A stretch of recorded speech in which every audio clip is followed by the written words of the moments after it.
What the fuck's up with these prices? $7 for coffee, mate. I'm telling you, what the hell's up nowadays? We can't even afford nothing. How You we gonna can't live? afford- This is bullshit. Fuck. You can't even afford a dozen eggs. They're almost $6 I know. fucking I wish I could just shit a golden egg. My God, maybe we get some type of money. Yeah. What, We I sure mean- the hell ain't gonna make it on this shit. Well, it's just, it's sad nowadays, but what the hell are you gonna do? They ain't too damn much you can do unless you steal the motherfucking stuff. I know, right? I'm gonna call security on you But we two. can't- For what? Because the economy sucks nowadays? My kid's farting.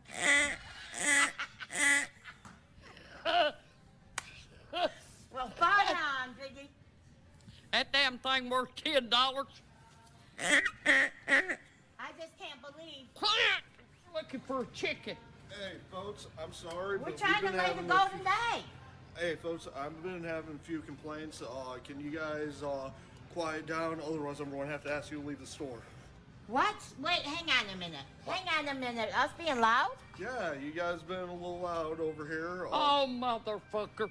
We ain't done it. We've been playing with the pig. Hey, I'm just doing my job. Well, go back and do your fucking Granny! job. Don't bother us right now. You trying to get us kicked out of the store, Graham? I ain't gonna get kicked out of the store. That guy's not gonna kick me out of the fucking store. You know, ladies and gentlemen, that's reason number 69 why I despise going to the grocery store. Really, I just hate it with a passion. I do. Anyway, ladies and gentlemen, guess what? It is the afternoon of the hump. Yeah, and what does that mean? Well, it just means it's the middle of the week and we're that much closer to, the weekend. Anyway, we shall get started as soon as my computer stops freezing up. God dang it, every 3 o'clock it rolls around, the computer's working fine until 3 o'clock, and then all hell breaks loose. Well, it's unfrozen. Thank you, Mr. Computer and Internet Comcast, you commie pigs.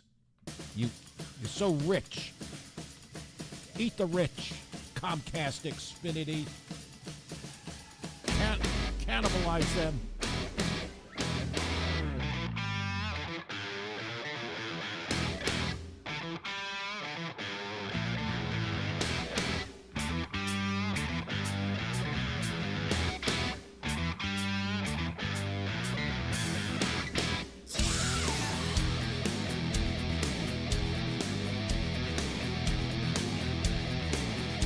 This morning on the wrong side of the bed, and how I got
I waited. I'm proud of myself. I had to really remember to just shut up and just wait for the belch. It's what makes the song, in my opinion. Hey, there you are. I missed you. What's going on? Let's hear you. There you are. Hi. Always like the way, like Miss America, or some of those beautiful models, they wave during the parades. They don't wave like this. It's always like the Queen, Sorry. Maybe I should do that. How are you doing today? And welcome another overcast day here at the campgrounds of StoneHead Broadcasting. Yes. And I see Sunny is back. That's nice. I believe you were in Portland. Is that correct? That was part of our trivia question on Monday. That's right. It is the only city where sales of cannabis outweigh tobacco. The only city in the country, which blew my mind. And nobody got it, by the way. We'll have another StoneHead Jeopardy question for you. We're going to be celebrating Vince Neil's birthday. He would be of Motley Crue, in case you're not into rock and roll. So we have plenty of Motley Crue songs to play and just the typical shenanigans that is the Perry Stone Show. All right, let me check my phone and see who's checking in. Donna Nasty Barger, of course, the usual suspects. Brandon Farmer. I think I saw a Donald Courtier again. Maybe I was wrong, but I think I saw him pop up there. And let's see over here in the chats. Yeah, okay. And yes, Sonny says he was in Portland, the land of the walking zombies. Yes, as we've told you at nauseum, Portland, if you're interested in acquiring any drugs, I'm not just talking about, the soft stuff. I'm talking about the heavy stuff. Go to Portland, man, or Vancouver, where they have decriminalized all drugs. Molly, whatever you need, heroin, crack. That's the way of the world right now, folks. And you know what? I don't give a shit anymore. I really don't. Live and let live. You want to do drugs, you want to kill yourself, hey, it's a choice, right? It's a choice. Your choice is the Perry Stone Show, and let's officially begin with our intro.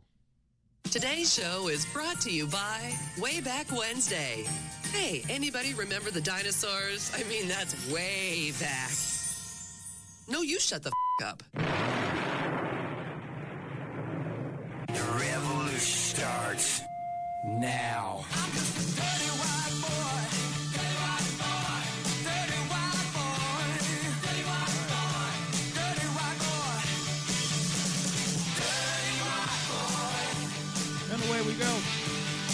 All right, let's go right into Sonny's long-ass paragraph. I did miss you, Sonny. It's just not the same with all the sexual innuendo and the things that you provide on a daily basis. A lot of folks around the world wondered what happened to you because they can't get their fix of sex, of hardcore sex without Sonny.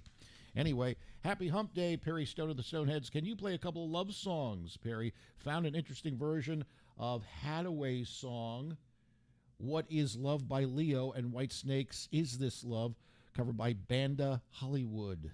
Yeah. Here comes his question. This number one hit has a famous hard stop breakdown at the end, which the band did not know what to do with it. It was suggested by the producer, leaving the singer to say, "Where do we go now? Name that hit." Damn. Okay, a number one hit and somehow a hard stop breakdown at the end, which the band didn't know what to do with it. Phew, I have to give that some thought. I really do. All right, let everybody give that some thought. That's an interesting question. I'll have to really think about that, but I'm not going to get it. But I'll think about it. You think about it too. We'll come back with the correct response. Then we'll do StoneHead Jeopardy, the thing that I do, whatever I'm calling it. I don't know. I'm out of sorts here. And then we'll continue with the shenanigans and the fun, the viral videos, the memes, that kind of stuff. And great music, too. Here comes number one from Sonny.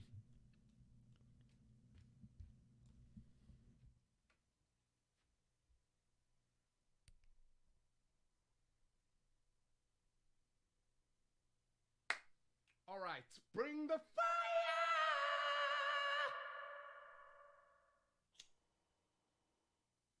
What is love? Baby, don't hurt me. Don't hurt me no more. Baby, don't hurt me. Don't hurt me no more. Go!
That's all, folks. Well, thank you very, very much, Leo. Fantastic, light and easy favorites all afternoon long on your new light spot on your social media platform button. We are broadcasting all over the world. That's right, all over the world. Can you believe that? On Facebook, YouTube, Twitch, Twitter, and PerryStoneShow.rocks.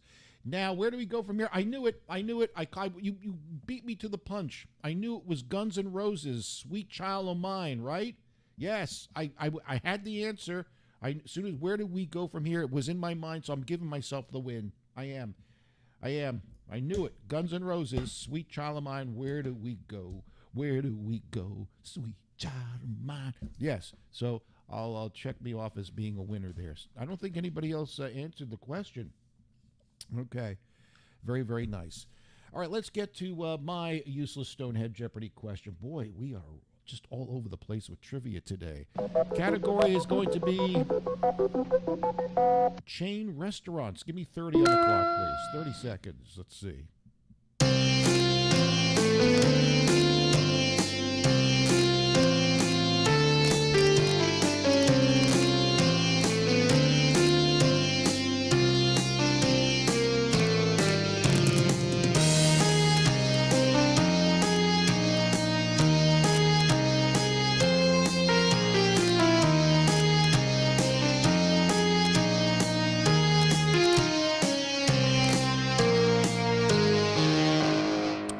All right, our question deals, as I mentioned, with the restaurant chain, okay? This restaurant chain was almost called Rick Rat's Pizza. Rick Rat's Pizza. So what, they changed it, obviously. I don't think that would be an appropriate name, but who knows? I don't know what hits, what misses. But this is a semi-prominent restaurant chain, which originally was going to be called Rick Rat's Pizza. So which restaurant chain are we talking about here? Get your answers in. All right, let me type in. I think we have a Whitesnake request from Sonny. Banda Hollywood. What an interesting name. Banda Hollywood. All right, here we go.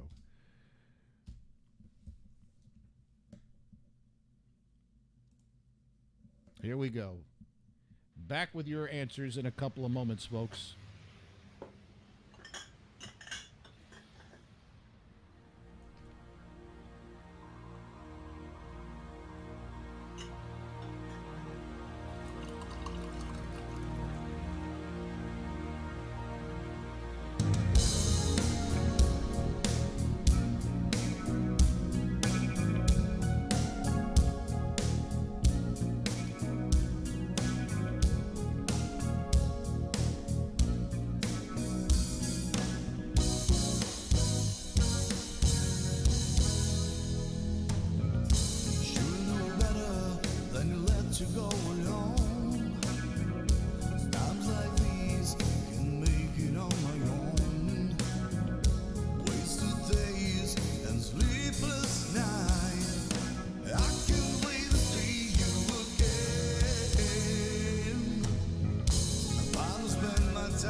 Side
You know, Perry Stone, your pal, is just a hopeless romantic. That's a beautiful song.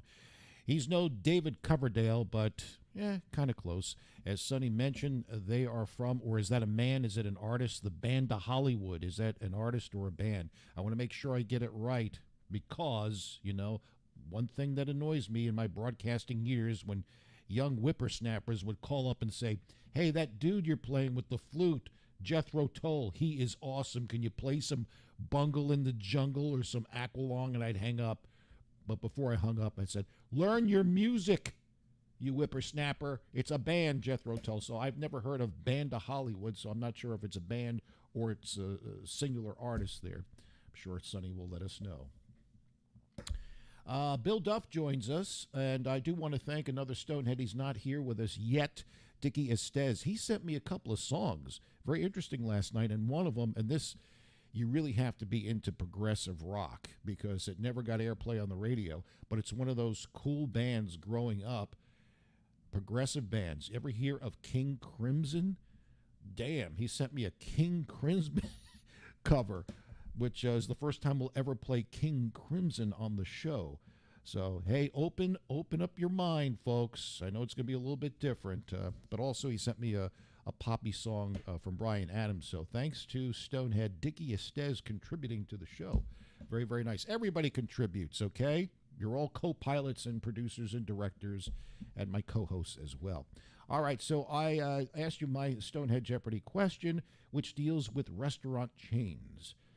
Before they changed the name, they were going to go with Rick Rat's Pizza. Rick Rat's Pizza, but they changed it. Something more palatable, okay? Let's see if anybody gets the correct response.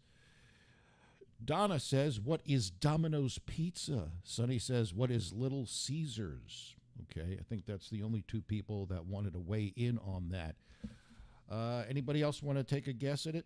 Okay, I see Bill Duff is all over Kamala Harris. We'll get to his diatribe in a second. You don't like Kamala. Well, most of the country doesn't like the vice president. So we'll see what he has to say. Anybody want to take another guess here? The restaurant chain was Rick Rat's Pizza. They changed it. It happens to be the key was a rodent. Rat. They changed it to Chuck E. Cheese. Chuck E. Cheese. The PR agency said the name Rick Rat's Pizza would turn people off because people don't want to think of rats when they're eating. So then their mascot became a big, disgusting mouse with some terrible person who doesn't bathe, walking around and terrorizing kids, smelling of BO while you have your pizza, and a lot of fights and a lot of meth is cooked at Chuck E. Cheese as well as Walmart as well. So the correct response would be Chuck E. Cheese. Going to be called Rick Rat's Pizza. I don't know. I don't mind thinking about a rat when I have my pizza. You know, rats get a bad rap. There are some lovely restaurants, beautiful restaurants, 5-star restaurants with the title of rat in it. Yeah. Hi there, my name is Robert, and I'll be your waiter tonight here at Chez Rat. Let me run over tonight's specials, and then I'll get your drink orders. My, what a lovely brooch you have there. Tonight our special is rat scallopini, delicious breaded medallions of rat sautéed, and then simmered in a delicious wine sauce with capers. Also, we have rat cordon bleu, a young, firm rat delicately beat against the brick wall until tender, then stuffed with prosciutto and cheese and baked until tender.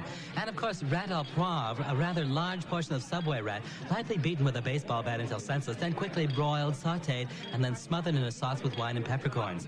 And of course, don't forget our chef's specialties. Every night, barbecue rat, a tender suburban rat, skewered with a pitchfork, basted with barbecue sauce and roasted over a hickory fire until tender.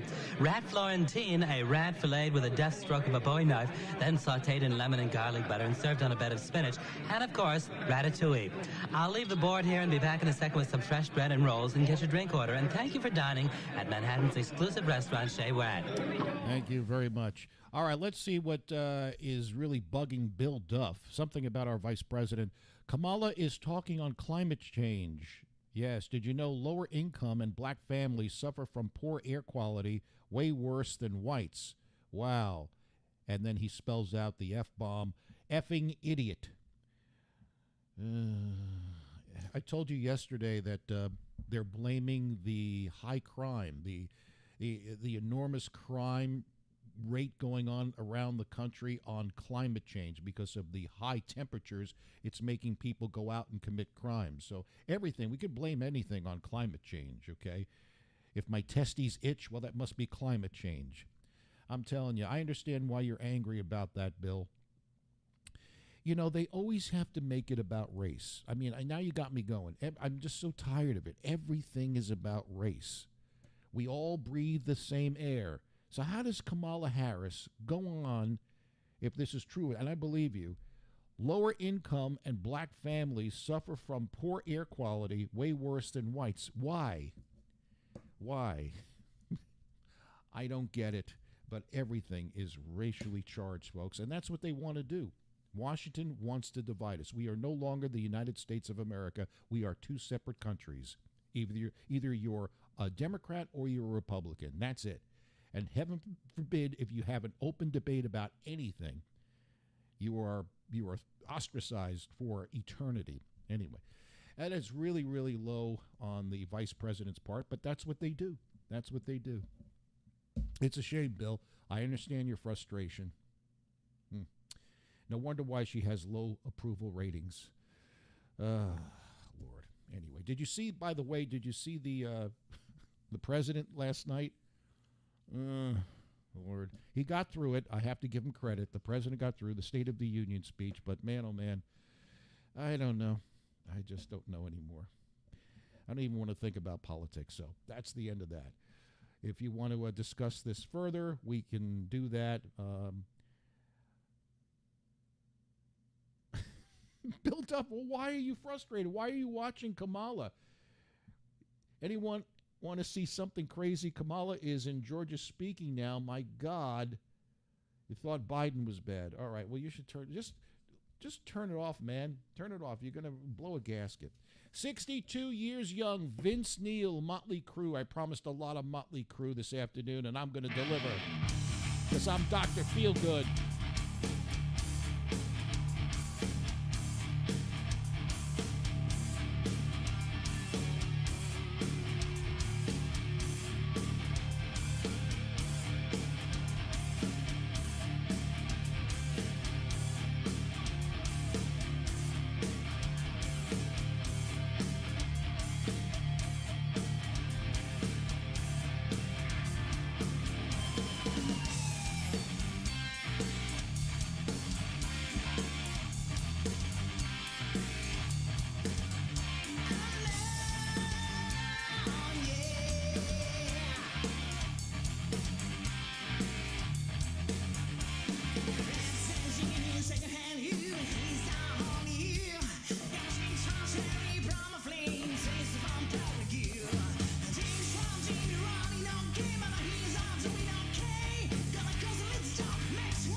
Excellent cover version. There you go. Rock Legacy doing Motley Crue's Dr. Feelgood. Vince Neil celebrating his 62nd birthday today.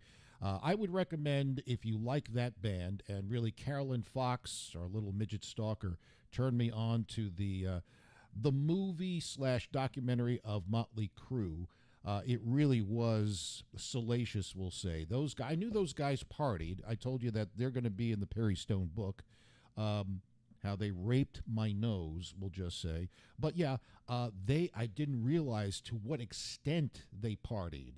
I mean, it was all out there. It's a really good movie if you want to see it. It's on Netflix, still on Netflix, if you're interested in seeing it. Of course, it's not the Motley Crue. You see Motley Crue towards the end, but there's actors obviously playing the parts of Tommy Lee and Vince Neil and whatnot. But it's a fascinating story, a look inside the band, what they went through, the drugs, the alcohol, almost breaking up, and of course the groupies and whatnot. Yes. Anyway, hi Pete Jenkins, how are you doing? I know Bill Duff has just been irate over Kamala speaking in Georgia. Some of the highlights last night, in case you didn't see it, people are talking about the kiss. Yes, there was a kiss between the First Lady and some other guy, which I don't remember his name right now. But yes, there was a kiss. And it just wasn't, like a peck on the cheek. She kissed the dude on the lips. And I don't have a problem with this, but people seemingly have some kind of issue with this. So here we go. Everything is caught. When you're delivering the State of the Union address, you have to be ultra careful. Even if it's an innocent kiss, people are going to blow this up. I'll play it for you in case you missed it. There's the First Lady. And this is, you know who she's kissing? Oh, my word. Bill Duff, you're going to love this. That's Kamala Harris's husband. Wow. So here we go. I don't see Kamala anywhere, but I guess, damn, that looks like a passionate kiss to me. But what do I know? Maybe it's totally innocent. Come on. That wasn't bad. Well, that wasn't too bad, was it?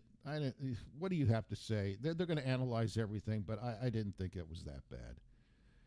It was a quick little kiss on the... But, I'm not sure you kiss someone on the lips. I mean, when you meet someone, whether it be a friend... I don't know what this is all about. Hi there, everybody. No, shut up. But when you meet someone, an acquaintance, I'm not sure... You could be as close as possible, but the cameras are rolling. That would not be... I don't know...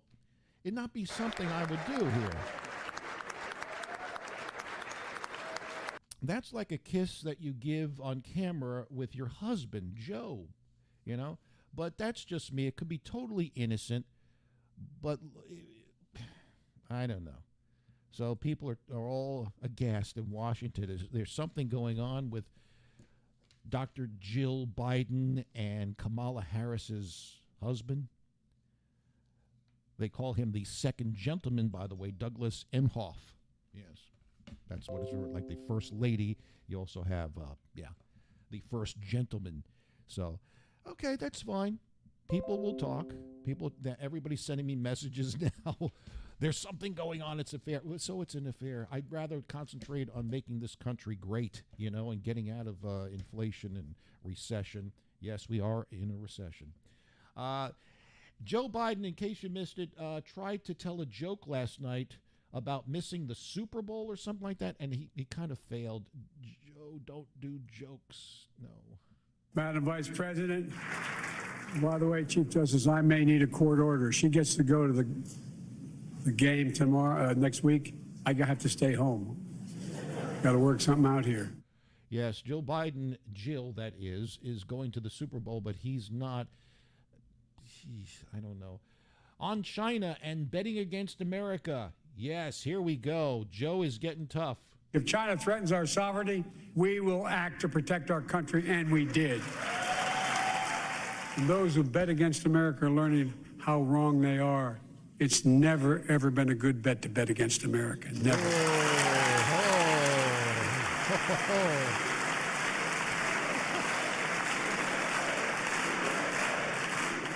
I am sure President Xi of China is shaking in his boots after hearing that. Oh, we just put another balloon in the air. He won't do nothing about it. We get more data. It's time for your bedtime, Joe. Your milk and cookies. That's right. Your wife French kissed the other Kamala Harris's on the lips. Oh, you should take better care of your wife there. Because the soul of this nation is strong, because the backbone of this nation is strong, because the people of this nation are strong, the State of the Union is strong. We're the United States of America, and there's nothing beyond our capacity if we do it together. God bless you all, and may God protect our troops. Thank you. Okay. Well, again, as I mentioned before, the State of the Union, whether you're Republican or Democrat, it is basically an ass-kissing show. Here's what I've done. Look at me. I am great, and this is what I've done for the American people. And then you get a standing ovation every 2 minutes. Yes, that's the way it is. Let's see. Sonny has made a comment. Kamala and Biden's wife have threesomes when Biden is away. I'd pay good money for that. I would. Damn, that would be very sexy. Hello, Elizabeth Larney. Thank you for sending me all your stuff today. That was fascinating. Good stuff. Let's see. You waited 1 week to blow up the balloon. It was over a military missile silo for days taking photos. What a poser. These are some of the comments I get. Of course, the White House is coming out and saying we meant to do that because we now have data on China. That's right. We can learn so much about our enemy. Well, do the ends justify the means? They now have data on us, okay? For me, I would have blown it out of the sky. And we do have the technology. We could have had the best of both worlds. We have a strong military where the planes could have swooped in and grabbed that big balloon and brought it to the ground. If not, shoot it over Alaska or Montana. I mean, Alaska, Montana, not a lot of people. You have plenty of land that you could have shot that thing down. But I know their excuse is going to be, well, we don't know what's in the balloon. It could be another COVID, could be another pandemic, could be a bomb that would obliterate a state. I get that. But again, I have faith in our military, the fact that we have the capability of knowing exactly what's inside that balloon. That's right. And we could have taken it down without having it go across from one end of the United States to the other and basically look into their data, and we would have been okay with that. It should have never, ever got that far from west to the Carolinas. Never. Okay. Pete Jenkins says Trump would have had it taken down before it made it across the Pacific. Here's the other scary thing, and then we'll get off the topic. The other scary thing I've heard is that this is not the first time. Evidently, this happens quite often, that these balloons are in our atmosphere, and I'm not sure if someone's not doing their job or we're just letting it happen. But it's not the first time I've heard about this. It took some people in Montana to photograph it and then go to the media, because if those people didn't do that, we would have never known. We just would have thought it was some kind of balloon or whatever, a weather balloon. We wouldn't have known it was from China, but because some people acted in Montana, then it came out to be in the forefront, and then this whole news story erupted, not only in this country, but all over the world. So we'll see what happens, folks. There's always a spin. That's the wonderful thing about politics, specifically Washington. Dickie Estes, he sent me 2 songs. The first time he's ever sent me some songs. This one I think you all know if you're into classic rock from the 80s. Bryan Adams, I'm going to run to you, baby. Yeah.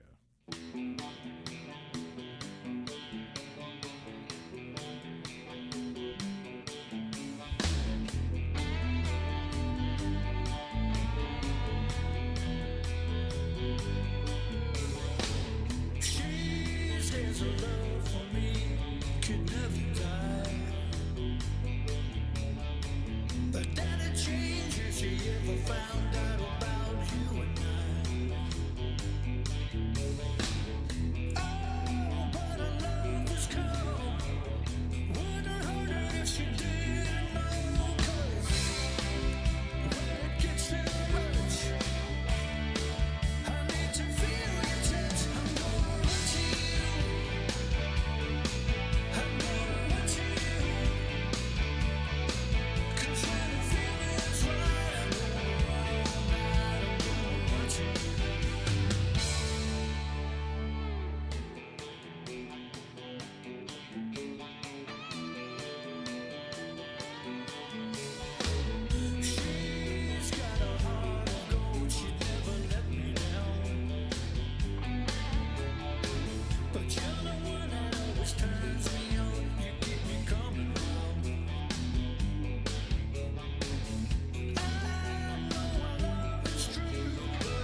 From the Great White North, Mr. Bryan Adams and Run to You. And here's an interesting factoid. Sonny, fascinated, I didn't know this, but evidently you're saying that that song was originally intended for Blue Oyster Cult? Really? Who later turned it down. I'm trying to picture in my head, just trying to wrap my head around Blue Oyster Cult singing Run to You. I don't know. I'd have loved to have heard it. I would love to, because that's sort of like a poppy song, but Blue Oyster Cult would probably, jazz it up, rock it a bit more than that. It's still a good rock and poppy song from Bryan Adams, but it's hard for me to picture Blue Oyster Cult doing that song. But rightfully, they turned it down. It just wasn't right for them. Okay. Are you getting ready for the Super Bowl, Stoneheads? Kansas City and Philadelphia. Who are you pulling for? I have no dog in this race. I don't. I'll probably be going for Kansas City. It's also curious, I think, that Dr. Jill Biden, the First Lady, is attending the Super Bowl, but Joe will not be. That's a little curious thing, don't you think? She's going to the big football game. Why wouldn't he go? Just odd. The whole situation. Washington is odd, man. It just is. You can't figure stuff out. Oh, wow. Sonny says 38 Special also turned down Run to You. I can almost hear 38 Special because they had a poppy sound to them, a rocky poppy sound to them. I almost could picture in my mind them doing that song. Blue Oyster Cult, not so much. Not so much. All right, let's get to our viral videos that you've sent me. Thank you so much. I'm warning you, you may want to look past the screen here. This is for people who suffer from some brain injury, or maybe shaking will upset them, make them vomit. I'm not kidding you. I took a whole bunch of listeners when the Blair Witch Project came out. And if you've never seen this movie, it was the talk of really the world. It was filmed with just cameras. I mean, nothing that they went to Best Buy. And it's a decent movie. You don't really see any ghosts or anything like that. But supposedly it was based on a true story. It was not. But we took a bunch of listeners, this was in Illinois, to see the movie. And some people had to leave because the jumping of the camera, because that's what it is supposed to be based on, they found this footage in Pennsylvania looking for the Blair Witch. And so they're filming it, and the camera bounces around a lot. So there's your disclaimer there, folks. And here's this lady. She's evidently just got through listening to a past Perry Stone show.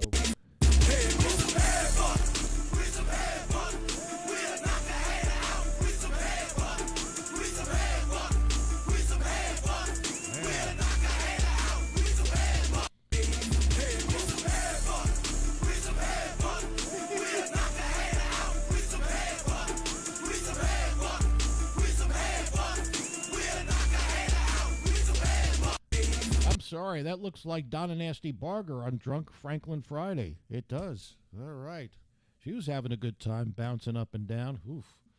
Having a seizure there. All right, let's move on to this. Thanks to all for sending me your viral. Wanted to try the gingerbread oven. Ho, ho, ho. What the hell?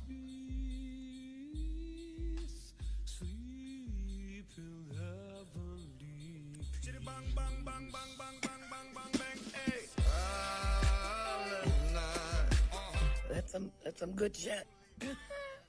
If we get a brand new Cadillac, maybe a new big diamond. Anthony! Who the fuck is in here? It's my mother today, you fucking... She's taking a nap. Naughty! And nobody was harmed. Yeah, she looks real fucking normal. Wow. Try the gingerbread? Hell yeah. I knew something was up. Tutor, why don't you do it? Nani wanted I want to see this again only because for research purposes, because I know we have a few folks around the world that rumor has it they like to imbibe in the cannabis. This may be something, a new apparatus, and too bad Carolyn Fox is not with us because she has that stuffed gingerbread. I'm sure she likes to get blasted out of her head. Okay, this would be maybe an idea for her. To try the gingerbread oven. Ho, ho, ho.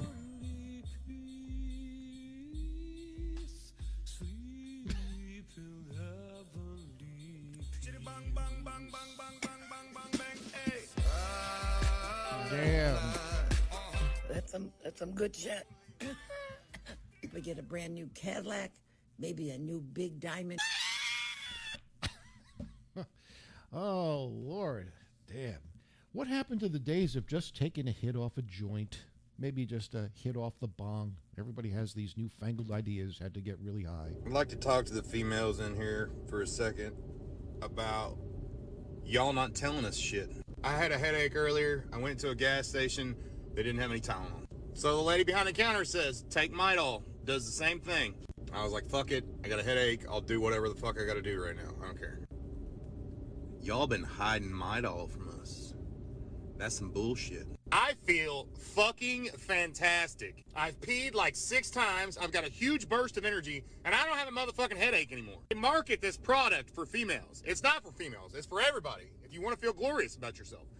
And I do. Like, I took these pills, and it's like somebody giving you a back rub and making you feel less bloated and just more yourself. Y'all won't ever hear me do that voice again. Guys, I'm telling you. All right, so there you go. There's a little interesting thing. Take Midol. It's just not for women for that time of month. Yes, tampons and shields, they're very, very fascinating. We're learning more and more about them, what you could do with them, too. By now, you've seen those TV ads for the Swiffer Wet Jet, where families find a box of them on their doorstep just as the kids make a mess. Well, now that Swiffer has cornered the home cleaning market, they're branching out into feminine hygiene, introducing Swiffer Maxi Pads, a great thing to have around the house, whether you've got kids or ovaries or both. Keep your vinyl floors sparkling clean, or use them for those days when you don't care how the damn floor looks. Swiffer Maxi Pads have extra strength adhesive too, keeping them safe and secure, whether you're swimming, horseback riding, or mopping the entryway. No pun intended. Swiffer Maxi Pads, the greatest product from Swiffer, period. Wow. Another use for Maxi Pads.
Nate Dawson, can you come out here for a sec? Hey, thank you very much. Thank you so much. Guns N' Roses, a little deep track for you. And one of the most romantic songs because you know we're just a few days away from Valentine's Day. My love, my little chickadees, that's right. I used to love her, but I had to kill her. I guess you folks are having a nice day in Virginia. Brandon Farmer says he's going to wash his truck on this beautiful afternoon while listening to the show. All black trucks matter. Absolutely right. Power to the black trucks. Damn right. Ladies and gentlemen, Taco Bell coming under fire a little bit here, folks, because, you know, people don't like curse words. But evidently Taco Bell could have called this the Big Gas Mexican Pizza. Let me put a photo up for you just in time for the Super Bowl. But they're calling it the Big Ass Mexican Pizza. That's right. Because that's probably what you're going to wind up with if you ate the whole thing, gas and a big ass. Taco Bell is selling an oversized Mexican pizza on Super Bowl Sunday, and the name they came up with includes the swear word. It's a swear word. It rhymes with big gas, it says here. Yes, Big Gas Mexican Pizza. It's the size of an actual pizza, and it's meant to be shared. There's good news and bad news, though. The bad news is you will not be able to order it, at least not until this Sunday, and they're only delivering it to a handful of people in Glendale, Arizona, where the Super Bowl is. All the people were chosen through Taco Bell's app last month. It's not clear if they plan to add it to their nationwide menu at any point, but for now, it's just a promotional thing. The good news is they're giving out free regular Mexican pizzas all weekend if you order delivery through their app and spend at least $20. What a ripoff. I don't know. It does look kind of tasty. That is the Mexican Big Ass Pizza from Taco Bell, but people don't like the name of it. There's nothing wrong with ass. You could say that on the radio. I don't know why people are freaking out over that. You know, people freak out. The things that they should be freaking out, they don't. And the stupid things, they get all crazy with the word ass. I can say ass on the radio. Yeah. Pete Jenkins, I hope you're still with us. Look at your computer or your phone wherever you're viewing. I did this especially for you because I know you're a big Las Vegas Raider fan. Could it happen? Could your new quarterback be this guy? Yes, rumors abound that Aaron Rodgers is contemplating leaving the Green Bay Packers and will move on to the Raiders. He looks good as a Raider, so that's for you, Pete. Keep your hopes up. He's on retreat right now, assessing his career, and is not sure if he wants to re-sign with the Green Bay Packers. Wow, that would be something, huh? Very good. I mean, with the beard and everything, he looks like a Raider. Yeah. So keep your hopes up. Say a little prayer. That would be awesome. That would be an incredible pickup. It would. All right, Starbucks. Here we go with Starbucks, ladies and gentlemen. This guy thought he you have to make sure when you leave a tip, you look at the numbers. Look at the numbers when you leave a tip. Because this guy, well, you know, just a couple of zeros will really mess you up. Here is the story. They are desperate for answers from Starbucks after they ended up paying over $4,000 for 2 cups of coffee. Yeah, it happened at the start of January. The couple says the company mistakenly took thousands of dollars as a tip, and they're still waiting for their money back. Fox 23's Alex Cash is reporting live. Alex, they say this mistake caused them to cancel a trip of a lifetime for their family.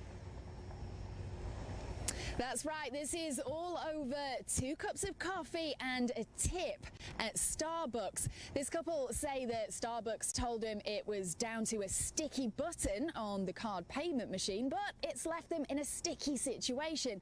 And now they're out thousands of dollars. Jesse Odell and his wife Dee Dee say every morning for the last 16 years they get an iced Americano and a caramel Frappuccino from Starbucks, which usually sets them back around $10. But on January 7th, their order cost a lot more than that. It was $4,444.44. That $4,444.44 was the tip taken on top of their order, making the total cost of 2 cups of coffee coffee, $4,456.27. For this to happen was just a real, it's a real shock. They got the coffee from this drive-through at 91st and Yale. Jesse says he selected no tip on the card machine and didn't get a receipt. A couple of days later, Dee Dee was trying to buy their 4 daughters shoes at the mall when her card was declined. They got this duplicate receipt and say Starbucks told them there'd been a network error with the card machine, and after speaking to managers, they were sent 2 checks, but when they arrived, they bounced. We contacted their customer service helpline probably 30, 40 times that day. They assured us that they are sending new checks. But as of today, we still have not fully finished this situation. We still haven't received checks. The couple filed a report with Tulsa police. Dee Dee is an orphan originally from Thailand. She hasn't seen her sisters in 17 years, and the family were supposed to fly out to visit them and the orphanage they're helping over there. They've now had to cancel that trip, costing them thousands. Disappointed for sure, and it's just we just don't look at each other like, how are we going to survive? The trip, and we canceled our trip for sure. We had to go towards our, and these are non-refundable tickets. These aren't the kind of things that you can, just change out unless it's like a day or 2 ahead in advance. All right, well, that's a sad story there. It really is. Starbucks is a big company. This just in. I would, if I'm the CEO and I heard this, it's a terrible, terrible story. These people want to fly out and see the family and whatnot. Make sure that they get the check. That was your screw up. $4,000 plus for a tip, and they send the checks, but the checks bounce? This is Starbucks, a major company. I mean, what message that we don't really give a shit, quite frankly. I mean, it's unbelievable. Can you imagine? And they can't get, their bank account seemingly is depleted. They can't buy anything because their cards have been declined because obviously the money, the overcharge there. And it's on Starbucks, and they didn't do right by the family. I would sue. Get a lawyer and sue their asses. God, terrible. You see, this is what I say. The moral of the story is drink coffee at home. Get yourself Maxwell House or something like that. Mr. Coffee. Folgers. Now there's a coffee. Half the time I didn't know if I was flashing back to the 1960s when my grandkids put LSD in my coffee. The best part of waking up is acid in your cup. Yeah. I will be praying for that family. I really will. Let's all say a prayer. As a matter of fact, I brought my favorite nun in. Could we say a prayer for that family? There she is. Let's say a prayer that they get the check back for $4,000 and it doesn't bounce. Damn you, Starbucks. Yeah, let's say a prayer for them.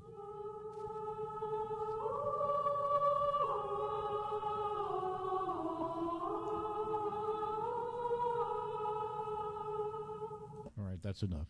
Thank you. That's my new nun there. It's my new nun friend. Anyway, we will continue.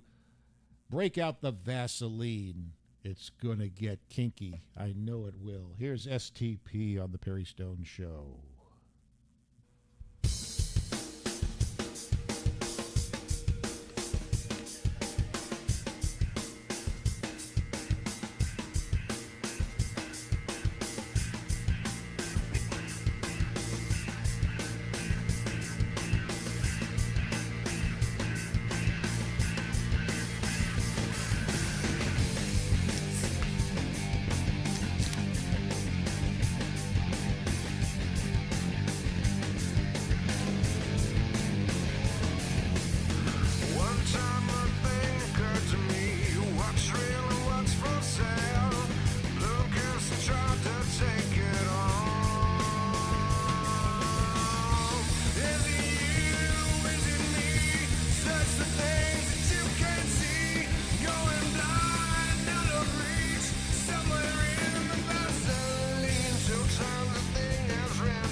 Flies in the Vaseline, Stone Temple Pilots.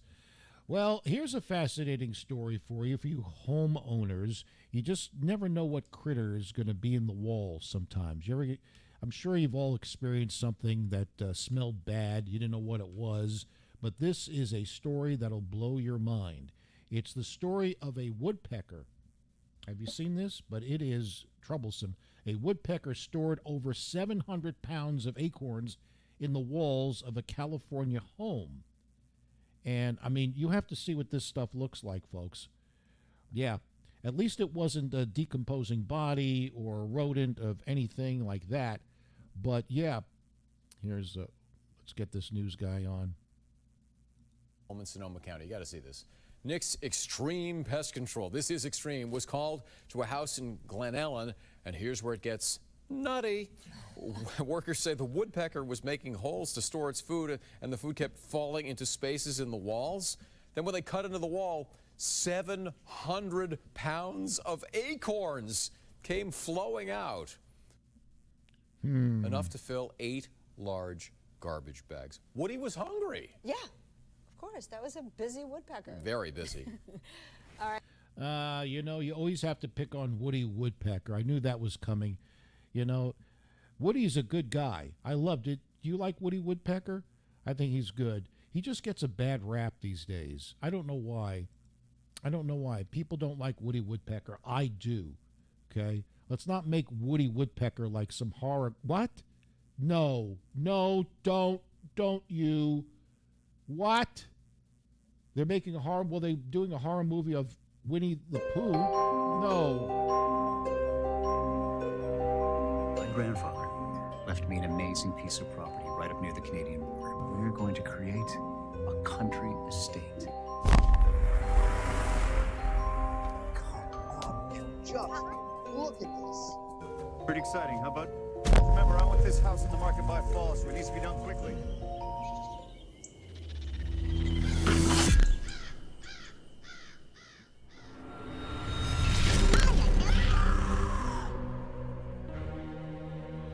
Yep, that's it. That's the flying demon right there. The pileated red-crowned woodpecker. Impossible. The red-crowned woodpecker has been extinct for almost 100 years. I'm telling you, that's the bird.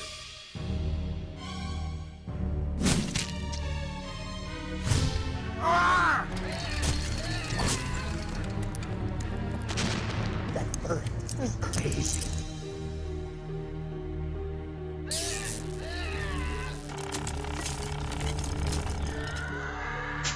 Who you calling crazy?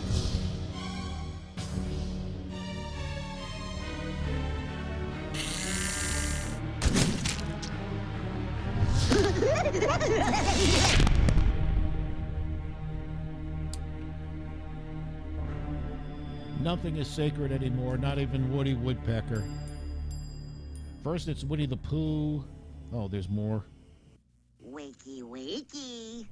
Here's Woody. Creepy. Yep, that's the way of the Hollywood. Yep. Woody Woodpecker goes crazy, starts killing people. They're doing Winnie the Pooh. What else are they doing? The Grinch is going to be real. He was always evil, but now he's going to kill people. So Winnie the Pooh, the Grinch, and now Woody Woodpecker. All right. Somebody talk to Bill Duff. It's lonely. Are you on YouTube? Talk to him, okay? He needs some comforting because he's getting really stressed out over the Kamala Harris speech in Georgia.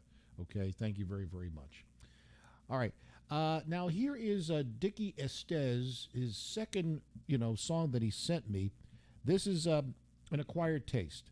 King Crimson, one of the real big progressive bands. Very rarely heard on the radio unless it was a cool FM progressive, radio station.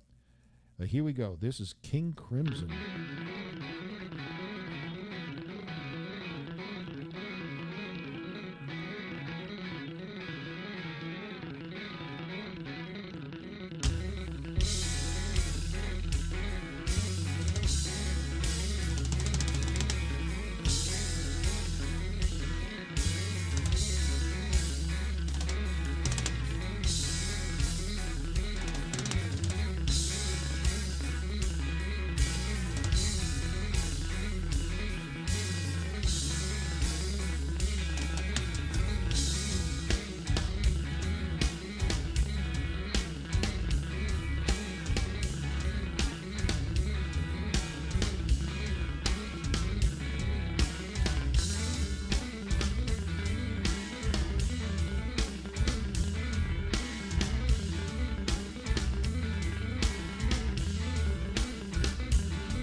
go. A little progressive rock, King Crimson.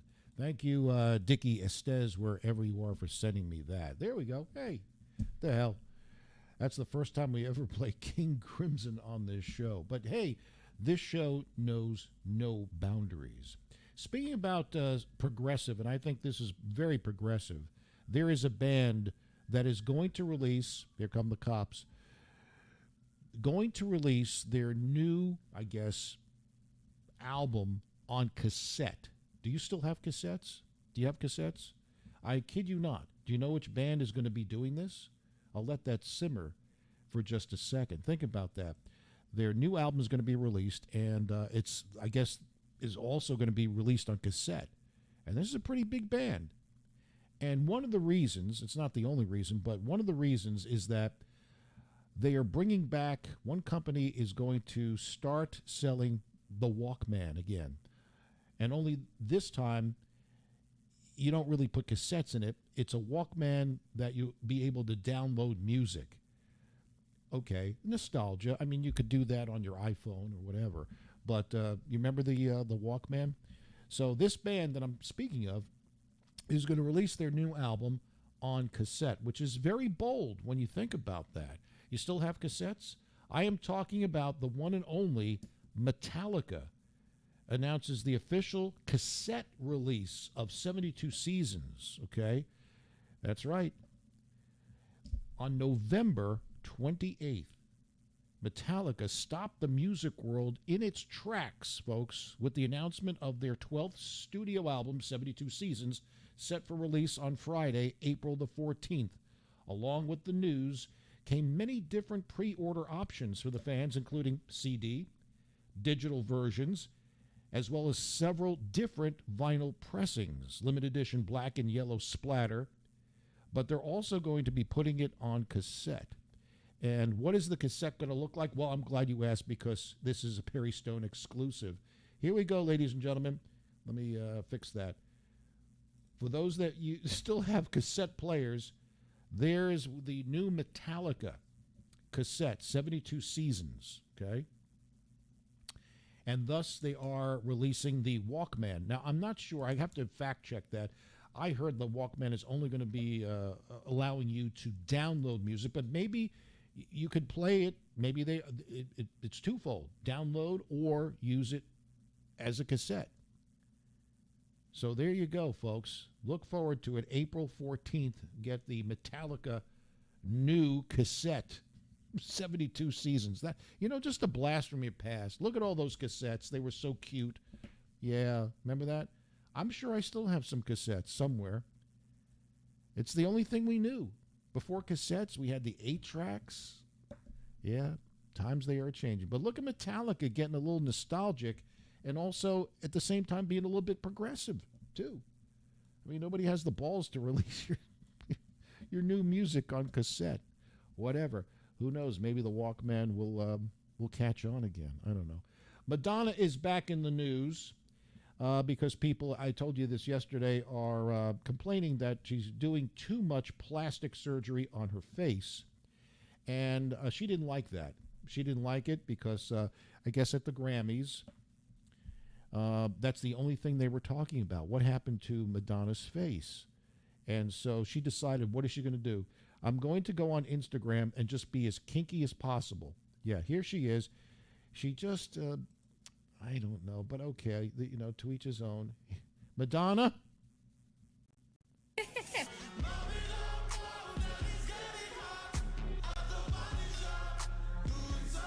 Oh, yeah, a little French kissing. Oh, Madonna, that's disgusting. Oh. Put some respect on it. Respect. You feel me? Respect, Church on yeah. the move, man. That's right. You know what I'm saying? Jesus is in the house. And so is the Mother of God. What the hell, Everybody, man? God. You know, she looks like she's stoned out of her mind, doesn't she? She doesn't seem right. Ooh. Ooh. Put some respect on it. Respect. You feel me? Church on the move, man.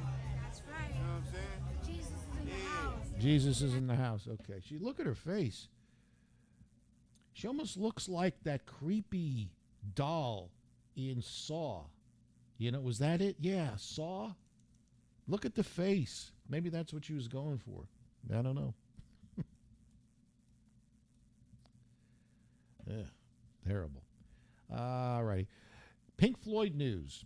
If you're still hoping for a reunion with Pink Floyd, pretty much forget about it. It seems that David Gilmour and Roger Waters are at each other's throats again. These two just can't get along. David's wife, Polly Sampson, started it, tweeting to Roger that he's, quote, anti-Semitic. That means not really liking the Jews. And rotten to the core. She also called him, quote, a Putin apologist and a lying, thieving, hypocritical, facts-avoiding, lip-syncing misogynist. Sick with envy. David added fuel to the fire by retweeting her and adding, quote, every word is very true. Roger's team posted a reply on Instagram saying, quote, Roger Waters is aware of the incendiary and wildly inaccurate comments made about him on Twitter by Polly Sampson, which he refutes entirely. Wow. So there you go.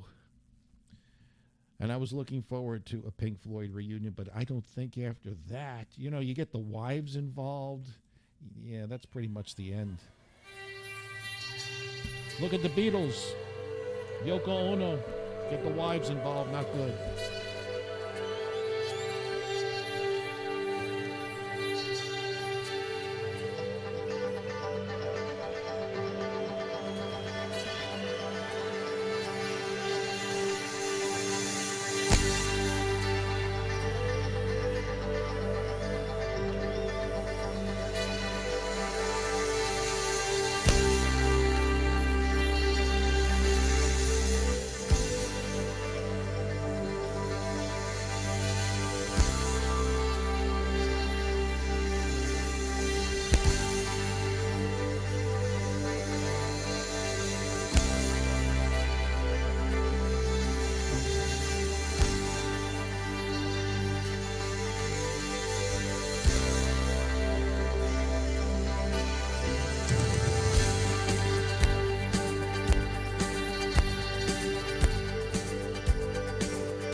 That's a place I'd like to visit, see a concert. Red Rocks. That's right. U2 has been there. Oh, pretty much everybody has been there. Widespread Panic, one of my favorite bands. I think I have their Red Rocks CD somewhere. But if you've ever been, they just rave about it because it's like a carved out mountain, and the acoustics are supposed to be absolutely phenomenal. So that was Brit Floyd at Red Rocks doing some Pink Floyd. And it's a shame. David Gilmour, Roger Waters feuding. They got the wives involved. Once you get the wives involved, it's pretty much over. It really is. I'm just saying. Throughout the history, I know that sneaky little Valerie Bertinelli kind of destroyed Van Halen too. I have my suspicions about her. That's right. Yeah, Yoko Ono, the Beatles. But once you get the wives involved, then it's curtains. It really is, and that's a shame. We often talk about all these bands that break up, and they're so talented that they just can't put their differences aside. And I've heard a lot of things about David Gilmour and Roger Waters. I mean, they're artists, but sometimes they take themselves too seriously. And yes, they are serious artists, but it gets in the way of them for the greater good. And that is producing wonderful music and placating to their fans who love them for years upon years and just want to see them perform. They don't care about the bullshit with the family and this one is that and all that. Just shut up. You don't have to have a beer with one another. You don't have to have dinner. Just go out for the betterment, for the listeners, for your fans, and get out there and perform and then leave.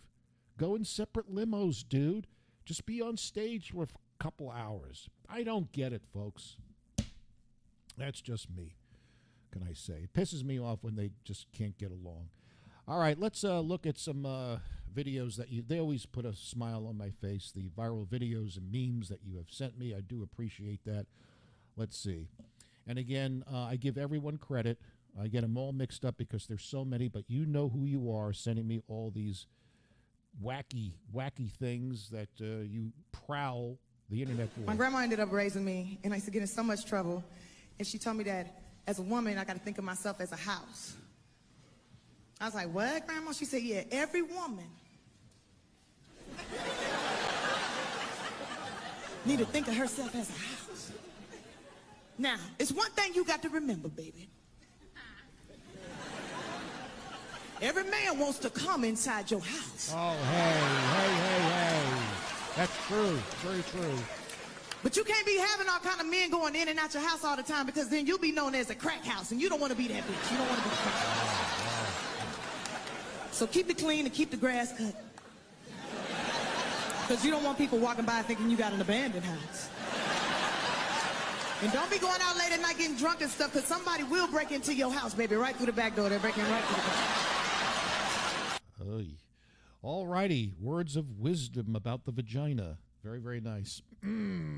It is true. It is a house. And guys want to break into the house all the time. Now, this is kind of scary. You're having a nice, sweet little lunch with the family. Oh, it's an avalanche. Leave. Yeah, it's an avalanche. Yeah, bueno. You may want to leave. Get the kids. Yeah, why are you... Look at the guy with the camera with the phone. Leave. Get out of the way. What the...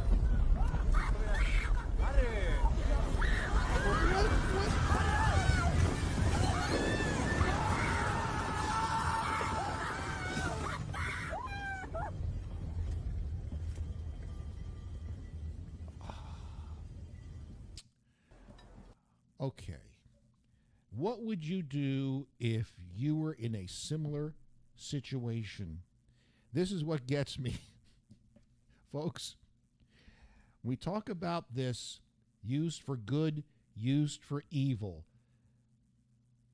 I don't get it. Okay, so there's a guy in the background you see. I just want to replay it again. But again, the family, they're having a nice little meal. I don't know where this is. But okay. Okay. Snow's coming.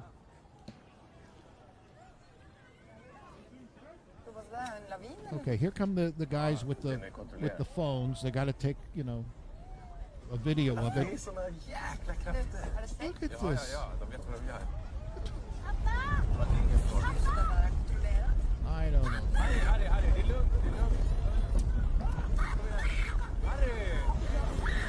Just standing there.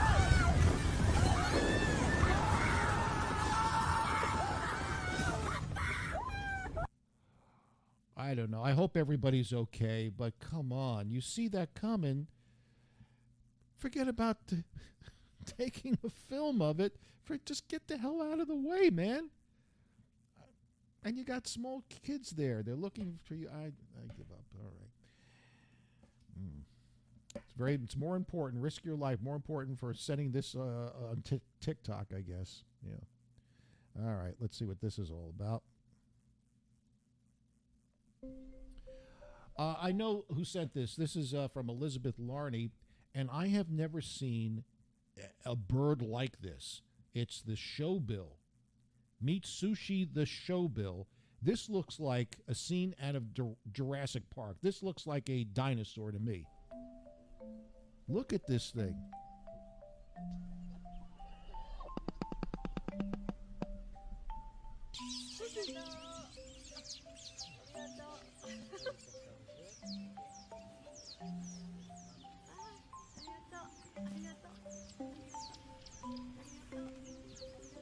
Well, he's much more calm with her than with me.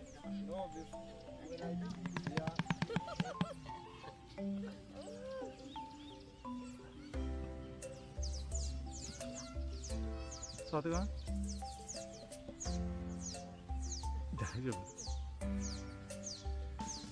Can you show her how to touch it again, just softly in the head?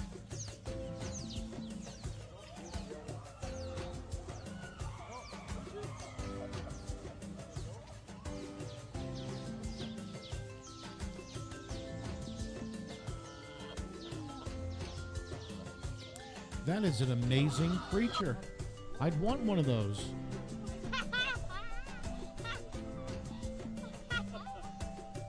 I mean, it's like a dinosaur. It's like a pterodactyl.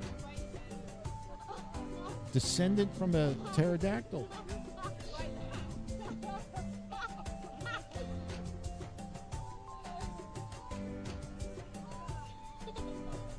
Well, I have learned something new. The showbill is the name of that bird. I have never seen a creature like that. I mean, have you? I've led a very, very sheltered life. All right, finally, this was sent to me.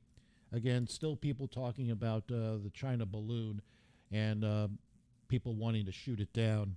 Any of y'all know what the bag limit is on balloons? I mean, look at this thing. I feel like I'm tracking a deadgum hurricane. Are you sure this ain't a gender reveal? This looks like something your sister would cook up. I mean, give this to me in some terms I understand. Like, are we under a balloon watch or a balloon warning? Whoa, hey, y'all put those down. Okay, we can't all go shooting at it.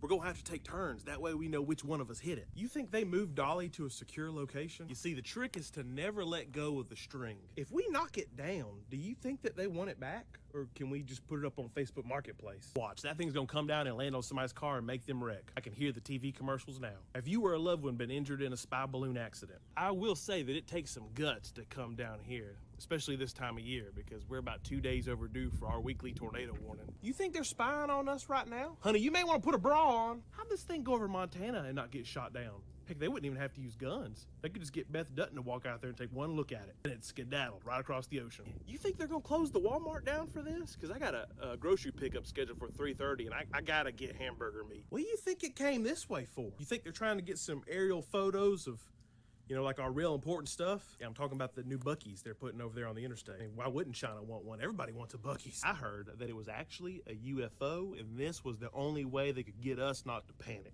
I heard that from a very reliable source this morning down at the gas station. Thank you for that. All right.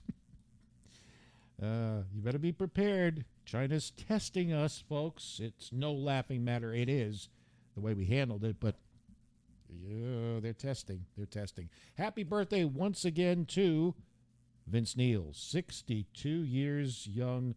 Play some more crew for you on the Perry Stone Show. Everyone has a wild side.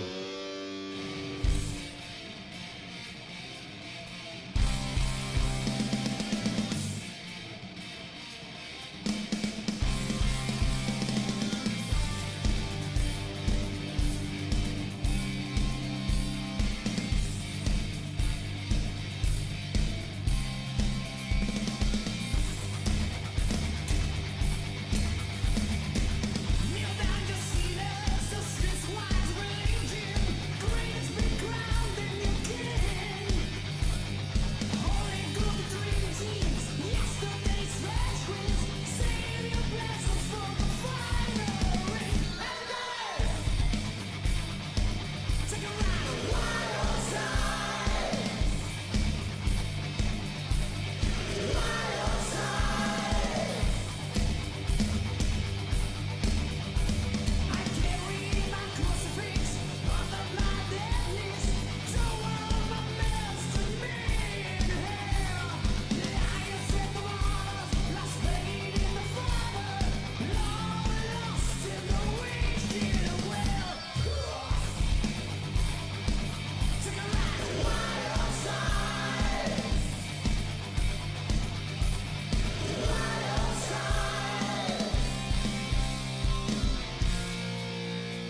It's the crew. Everybody's got that wild side. New Jersey is the name of the band. We played them before. They're very, very talented. Let's see. Bill Duff says, Perry, you need to see the latest Hannity report on Epstein's suicide murder. Very interesting. Well, thank you, Bill. I may check that out. Yeah, that whole thing was very, very suspicious. You know, in the jail cell, the camera's not working at the appropriate time where he hung himself. Yeah. It just so and the officers were asleep at the same. It's just very funky.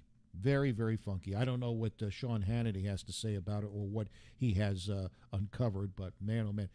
And this man was one of the wealthiest. Jeffrey Epstein was one of the wealthiest men on the planet. He had homes all over the place, out of the country. He had what they now call Pedophile Island. If you don't know the story, Jeffrey Epstein loved jailbait.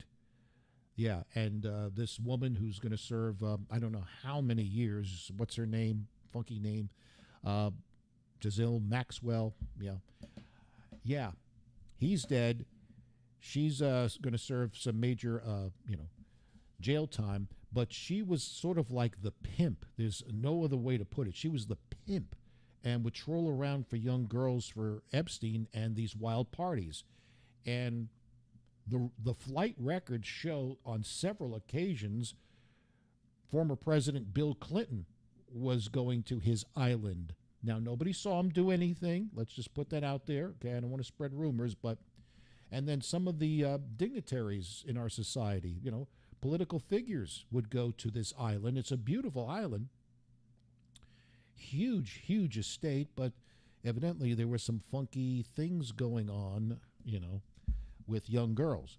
And the girls have come forth to describe this. But to your point, Bill Duff, that whole thing was suspicious. Very, very suspicious. Do I think he committed, in my humble opinion, it's my opinion.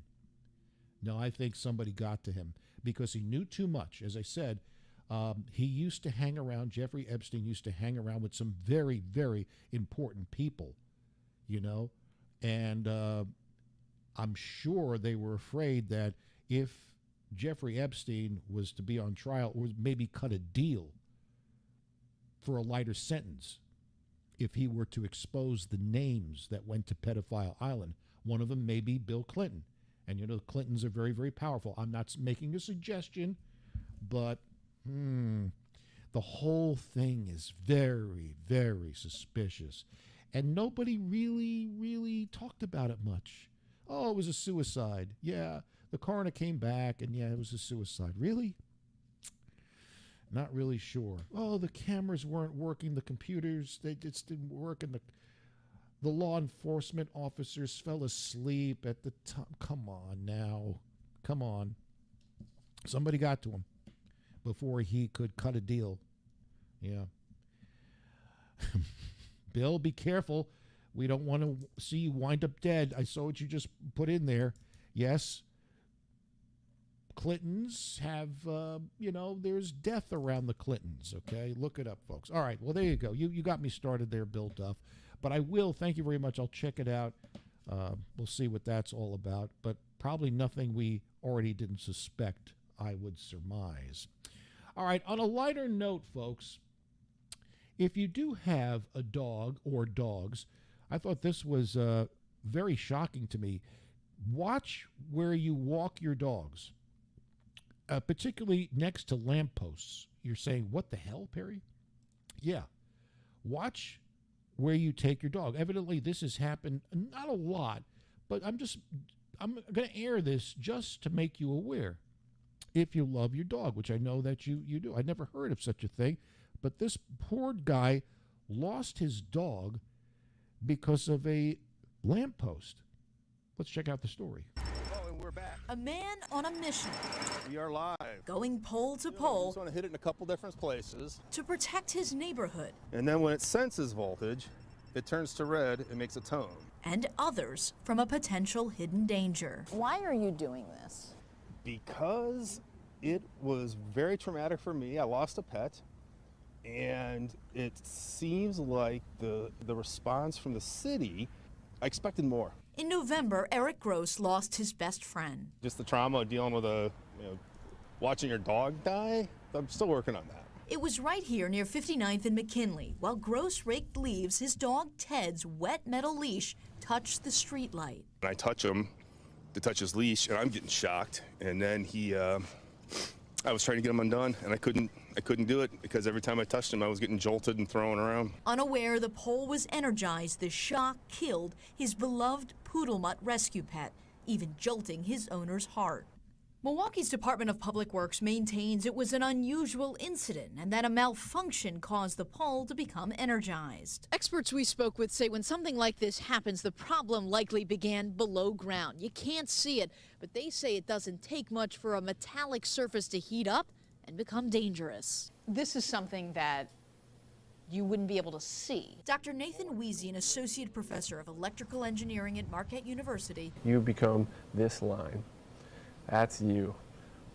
You insert yourself in the circuit when that happens. Gave us a brief whiteboard lesson explaining the science behind the phenomenon. Most likely what happened is probably the insulation on the wires on the inside of the pole frayed or got pinched and contacted the inside metallic part of the pole, energizing the pole. What are some of the reasons that there could be an issue, internally? A lot of times time and aging could be a rat, a squirrel, something gets in there, chews off that plastic material, uses it for their nest, that then somehow touches the pole. Gross called his alderman. I apologize on behalf of the city because it shouldn't have occurred. It was a short and this poor dog lost its life. I did ask the engineers, what was the cause, and they said it was indeterminate. They really couldn't. So they just rewired the whole thing. Murphy says the city's lighting system will soon get an upgrade using about $20 million from the American Rescue Plan Act for new infrastructure. There you go, folks. A very bizarre story, but one that I thought you may, take a hard look at. I would never think, Jeez. Now, that doesn't happen very often. I want to make that point clear, but it has happened. It has happened. Another great heroic. This ends well. This is a bizarre story.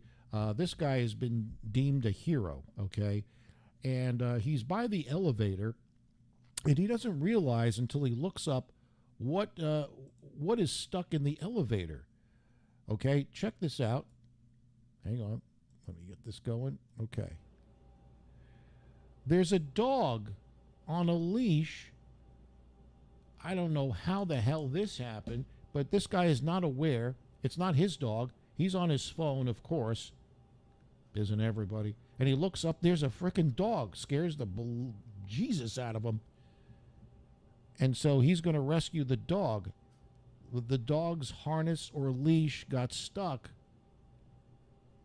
You would think the owner of the dog would come downstairs to look for his dog that's stuck in the elevator. I don't know about people. But the funny thing is, this guy doesn't realize there's a dog in front of him.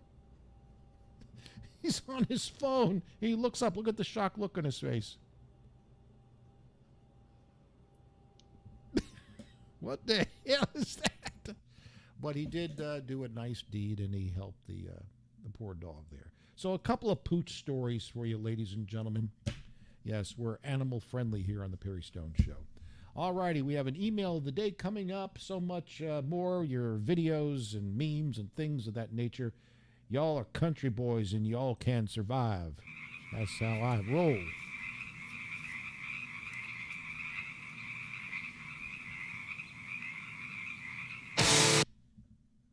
Oh, hello. I think I was shocked. Hello.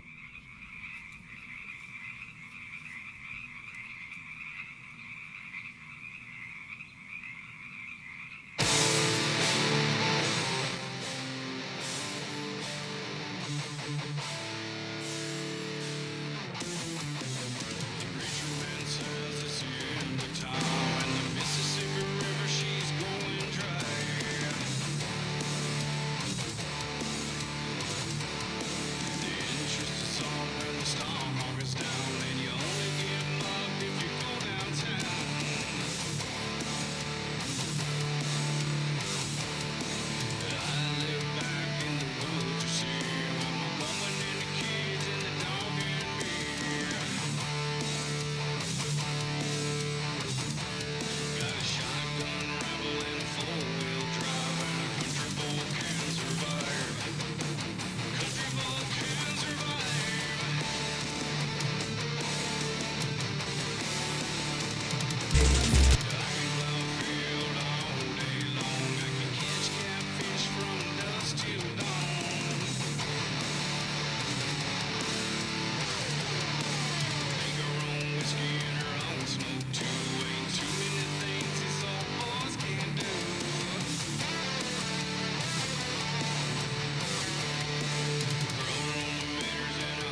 That's true.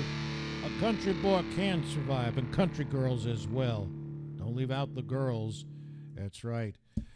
Very good song. All right, let's see. Sonny has a question for all the Stoneheads. I'll stay out of it. He says, do we want an urban term today or tomorrow? Totally up to you, Sonny. Totally up to you. I will, however, have another bedtime story. I've been doing a lot of those, and the kids seem to love it, as for some reason the adults love the kiddie bedtime story. So that's coming up later on. We also welcome Danielle Dameron. How are you doing? Hope all is well. All right, ladies and gentlemen, I don't know what this trend is. I see this all the time, and women are getting breast implants. Now, that's not anything new. That's not anything new. But the size of the breasts are tremendous. And, here we go. This is a woman that's just, there's nothing to it. She's just playing pinball. But I think you'll notice something, unique about this woman.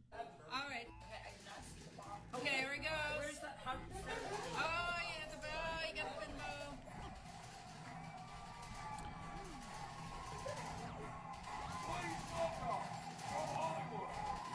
I mean, I guess this is a man cave, I'm presuming. There's a little dog. The guys are just totally ignoring this woman. No. Oh, there's another woman there. Yes, we're going. Oh, that wasn't good. So I guess the You can't see the flippers. What? Okay, just intuition. Go by intuition. intuition. All right, go by intuition. I'd like to party with her. I just thought of something. I would love to hire this woman on Super Bowl Sunday, because sometimes I get lazy watching the football game, and I need, to place my beer or my alcoholic beverage, in a distance that's equal to my arm, because the way my furniture is set up, I have to bend down to get it. Either I have to put it on the floor or the table is below. But when I get super late, this woman would be great. I could set my chips, I could set my beer on her chest. Yeah, have her sit down, and that would be great. Or an armrest while I watch the game. See, I'm always thinking. But more importantly, gentlemen, do you find this attractive? She has a very attractive face. But do you find that obviously she went through some surgery? Look at the way they hang down from her skin on her chest. Look at that. I mean, she purposely did that. Now, maybe she's in the adult entertainment business. I don't know. I have not seen her.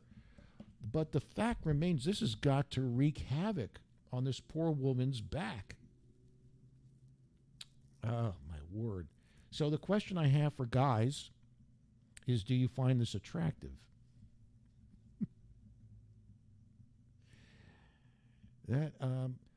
I think she has a very attractive face. She could probably kill with those. Sonny, of course, says you, me, and Bill could share the fun bags. Well, wait a minute. That's 3 people. There's only 2 of them. I don't know. I'll let you and Bill do that. I hope Bill's wife is not viewing or listening to this. Get in this house right now! Don't you look at that! I don't know. There's enough for 5 of us. I don't know. I don't know if I could. Here's the thing, guys. I don't know if I could perform in front of people I know. I just don't know if I could. This happened to me a long time ago in college, where somebody, well, it'll be in the book, somebody chipped in to get me a prostitute in Manhattan.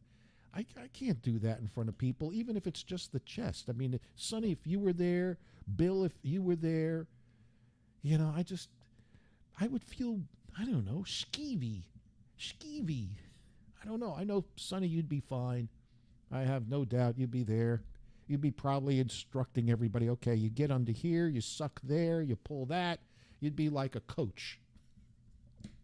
You call in plays, but I don't know. I just couldn't do that with other people around. Anyway, that I wonder how much that surgery cost. That had to be in the thousands. Seriously, I'm not talking about like low thousands. I'm talking about. And how do you walk in and say, I want the biggest breasts you can give me, doctor? What do you say, Sonny, here? I can relate, Perry. It happened to me with a whore at an abandoned house with my high school buddies. With a whore. Such a despicable word, whore. Anyway, a lady of the evening. How's that? Smooth it over. Anyway, there she is, ladies. No, Miss America. I don't know, guys. Do you find that attractive, or is that way too much? Daniel Dameron, your thoughts. Always look to you for the sensible common sense commentary here on the show. Yeah. Although, Daniel, you'd look pretty good if you had those size. Not that I don't know about your breast size, but, you know, you would probably rock it. Just saying. Anyway, enough of that. Mark Southworth, down south in Florida, he sent me this today. I want you to look very carefully. It took me way too long to realize what I was looking at here. Simple Human, and this is actually the cover. What the hell is going on there? What is that? Am I missing something? It looks like some kind of, I don't know, garbage. Right? Yeah, me. I've never, it looks like garbage. You know, you put your waste in there. And then what does that have to do with it? What is that? I know what you're thinking, but what? I don't know. I don't understand. Somebody look that up. Maybe it was a Photoshop thing. Simple Human is what it's called. Okay? Very, very nice. All right, let's see what else is happening. Ladies and gentlemen, sometimes, you know, I'll just let this play out and then I'll have a little comment about this. You know, when boys start dancing with one another, you better make sure God is not watching, because sometimes he may not like that. Here we go.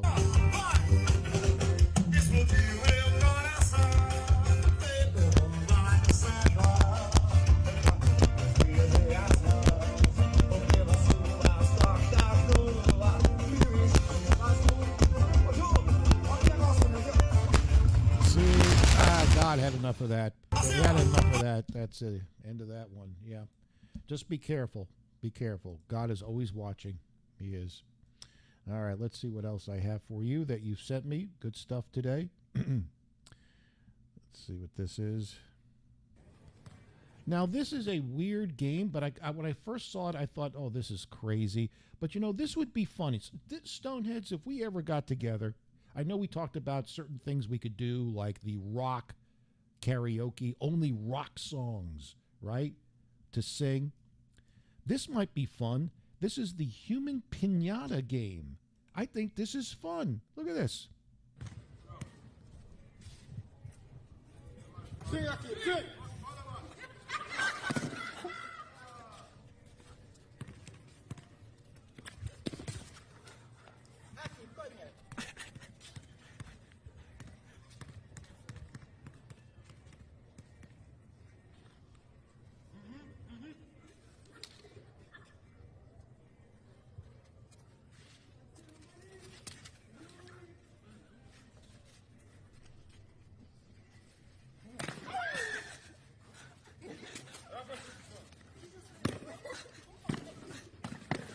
Yeah, this would be a lot of fun. I think this is called the Rodney King game. Yes. I don't know about that one. That game looked dangerous. Yes, it do. Yes, it do, young man. Yes, it do. All right, we will continue in the next couple of minutes, Stonehead, so stick around. Let's see what we have here. How about we do this? More Motley Crue. It's Motley Crue Day here on the Perry Stone Show. Vince Neil, 62 today. Love me some Crue. It rocks the house.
Kickstart my heart, oh baby.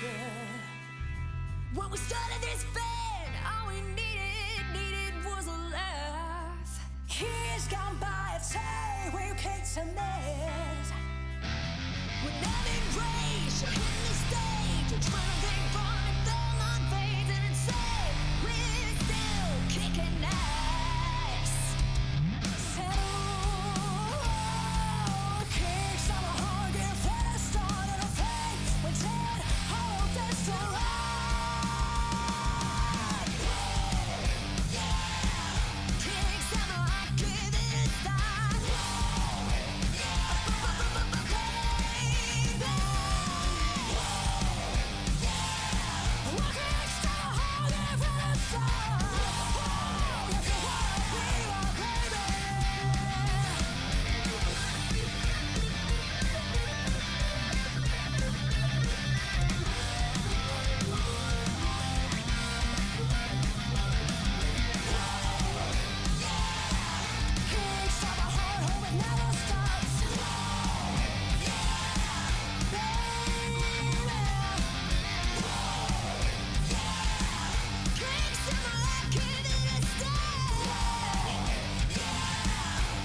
Wow, that was fantastic. Got my daily dose of Sertion in there doing Kickstart My Heart. Vince Neil, 62 today. More Motley Crue is coming up. Yeah.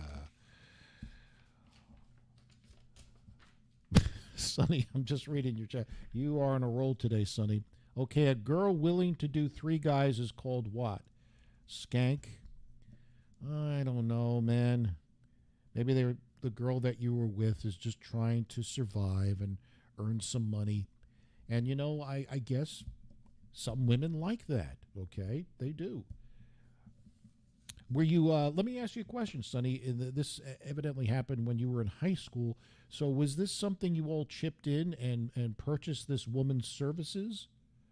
Because if she was just doing it to, maybe they like, I mean, look, you know better than anybody, Mr. Sonny, that there are fetishes in the world, and some women like that, have 3 guys. I mean, guys. Now, what's the difference? Here we go. I'll defend the ladies. What's the difference? What is a man called if he likes to sleep with 2 women or multiple women? Is he a skank? Is he a whore? See, men get a pass. They still, in our society, get a pass. But a woman that does that is considered a whore or a skank, okay? But I don't really know the logistics if you paid for her services. Sonny says a man is called a stud. Spoken like a misogynist, a sexist misogynist, yes. Yeah, I mean, it's true. We talked about this before, and it doesn't make it right. You know, when typically, when you have your first child and you don't know, you don't want to know the gender. That's very popular these days, as you know, the gender reveal parties, you know. But if you don't know, you know, you talk to fathers and they say, well, you know, if I have a daughter, man, I just know how guys are. I'm a guy. I'm going to be watching her because I know how guys are and I got to protect her. Yeah. I just be all over. I got to make sure that, you know, because guys, they're sneaky. And I'll protect her. I will beat the living shit out of some guy that takes advantage of my daughter. Yeah. Then all of a sudden the boy pops out and the whole demeanor changes. Yeah. He's going to bang a lot of chicks. He's going to be like his old man. Yeah. He's going to be, you know, doing 3 at a time, 5 at a time. That's my boy. Really? It's kind of weird how society is. It's still that way. We can talk about, well, times have changed, but have they really changed? Just saying. Yeah. All right. Fascinating discussion. It is. All right. Let's see what else is going on here. People online are talking about things that we all do in secret. This is a nice little segue, if you will, pretending that no one else does it, but in reality, we aren't fooling anyone because we all do it. Here are some of the most relatable highlights, okay? Things that we do in secret, pretending that no one else does it, but in reality, we do it, okay? Passing gas in public, okay? I try personally not to do that, but if you have to go, you have to go, man. You have to release the hounds, so to speak. Let's see. When you go into an aisle at a store and you see someone in front of the object you're looking for, but you pretend you're getting something else, all the while hovering near them, waiting for them to leave that area so you can get it. Again, these are people online talking about things we all do in secret, pretending that no one else does it, but in reality, we do it. Making snap judgments about people based on their appearance. We all do that. You know, I understand we live in this very, very racially divided country. We are the divided states of America, as I mentioned at the beginning of the show. But it is human nature. We all do it. You can't, I mean, we have the filter, but when you meet someone, you know you're thinking, oh, that's a good-looking guy. That's a nice-looking woman. Oh, he's hideous. She's disgusting. She's a skank. Without, you just pass, oh, that person is overweight. Oh, she's too thin. We do. We make judgments, not just on the color of their skin, but we do. Just the way it is. Opening card and pretending not to see cash fall out while reading the card. That's me. If you send me a card, I want cash. And Mom doesn't send me cash. She sends me these ridiculous Hallmark with all this poetry. And it's nice, but, you know, just put a little little money in there. A couple of dollars. Anyway, we all do that. Come on. Family member sends you a card, you're looking maybe for a little green in there. Or at least some marijuana. Looking up words that people use because we don't know what they mean, even though we pretend to understand what they're talking about. Okay. Interesting. Telling small lies, especially to make us and others feel better. We all do that. We all tell lies. White lies, as they say. How racist that is. Did you say you did a little white lie there, Perry, didn't you? Yes. All white lies matter. Reading messages from the notification bar, then pretending you didn't see the message until much later, or watching the call come through and then later saying, sorry, I missed your call. Yikes. Panic cleaning before guests come over and then apologizing for the mess. These are things, okay, again, people are talking about that we do in secret, pretending that no one else does it, but we all do it, okay? Smelling our own body odor. We all do it. We all do it. We want to make sure. I'm doing it right now.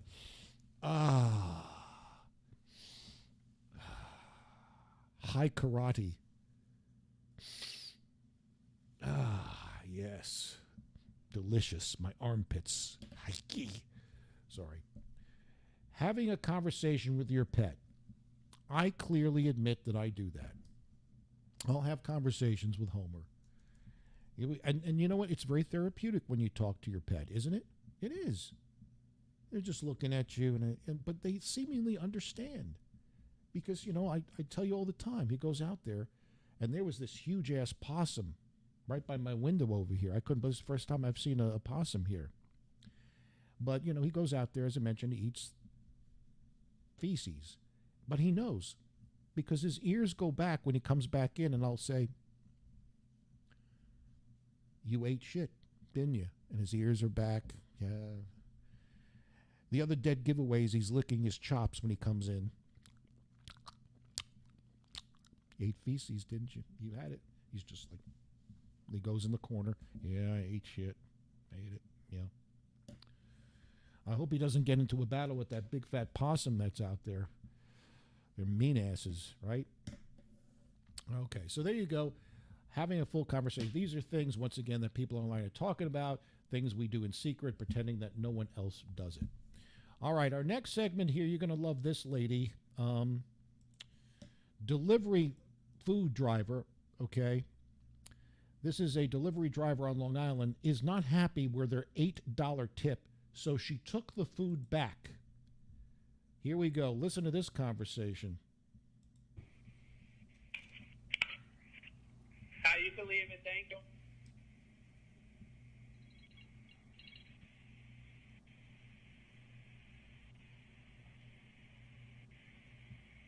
You can leave it. No, I could speak to you, actually. I'm sorry? I need to speak to you. I don't think you realize where they're coming from, so I need to speak to you. Where what's coming from? Where the food you ordered is coming from. I don't think you realize the distance that it's come from, because then you would never actually have given what you gave. So I think you can come and see me face to face. Because I drove 40 minutes. And it was extremely far, and I got it to you early.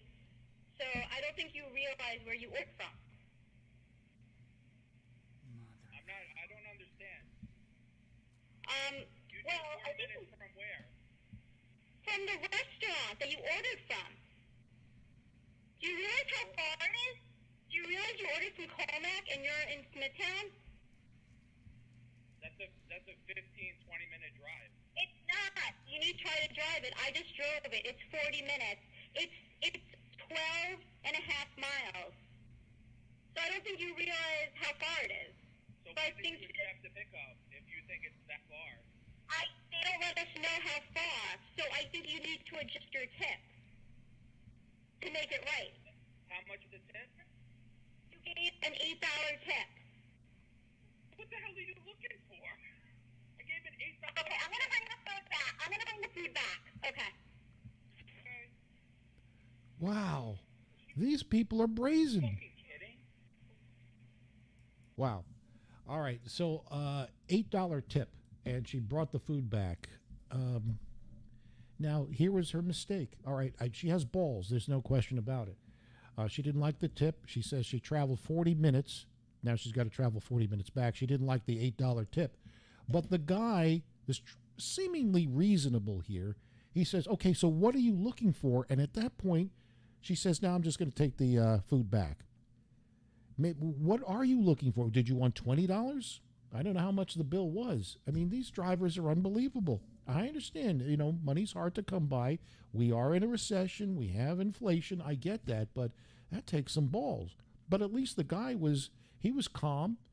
He didn't curse at her. What are you looking for? Let's negotiate. You looking for a couple extra dollars? What do you want? $15? $8? What? I'll tell you, these kids today, no respect for their elders. Yesterday was Sully's birthday, 55, of the wonderful band Godsmack. Always loved this song. Got a request. This is the mellow side of Godsmack. It's a very poignant song. Everybody has scars. Let's go underneath and find out your scars.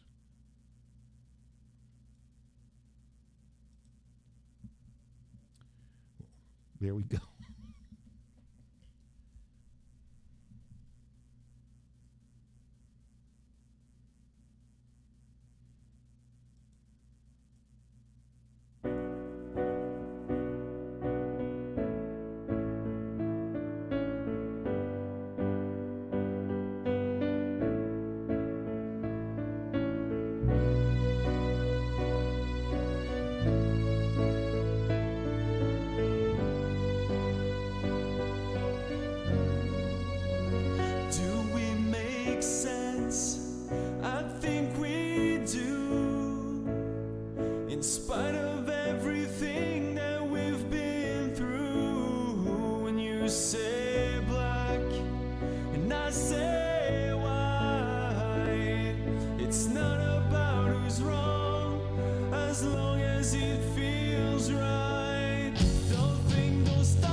Leave it to Cosmic.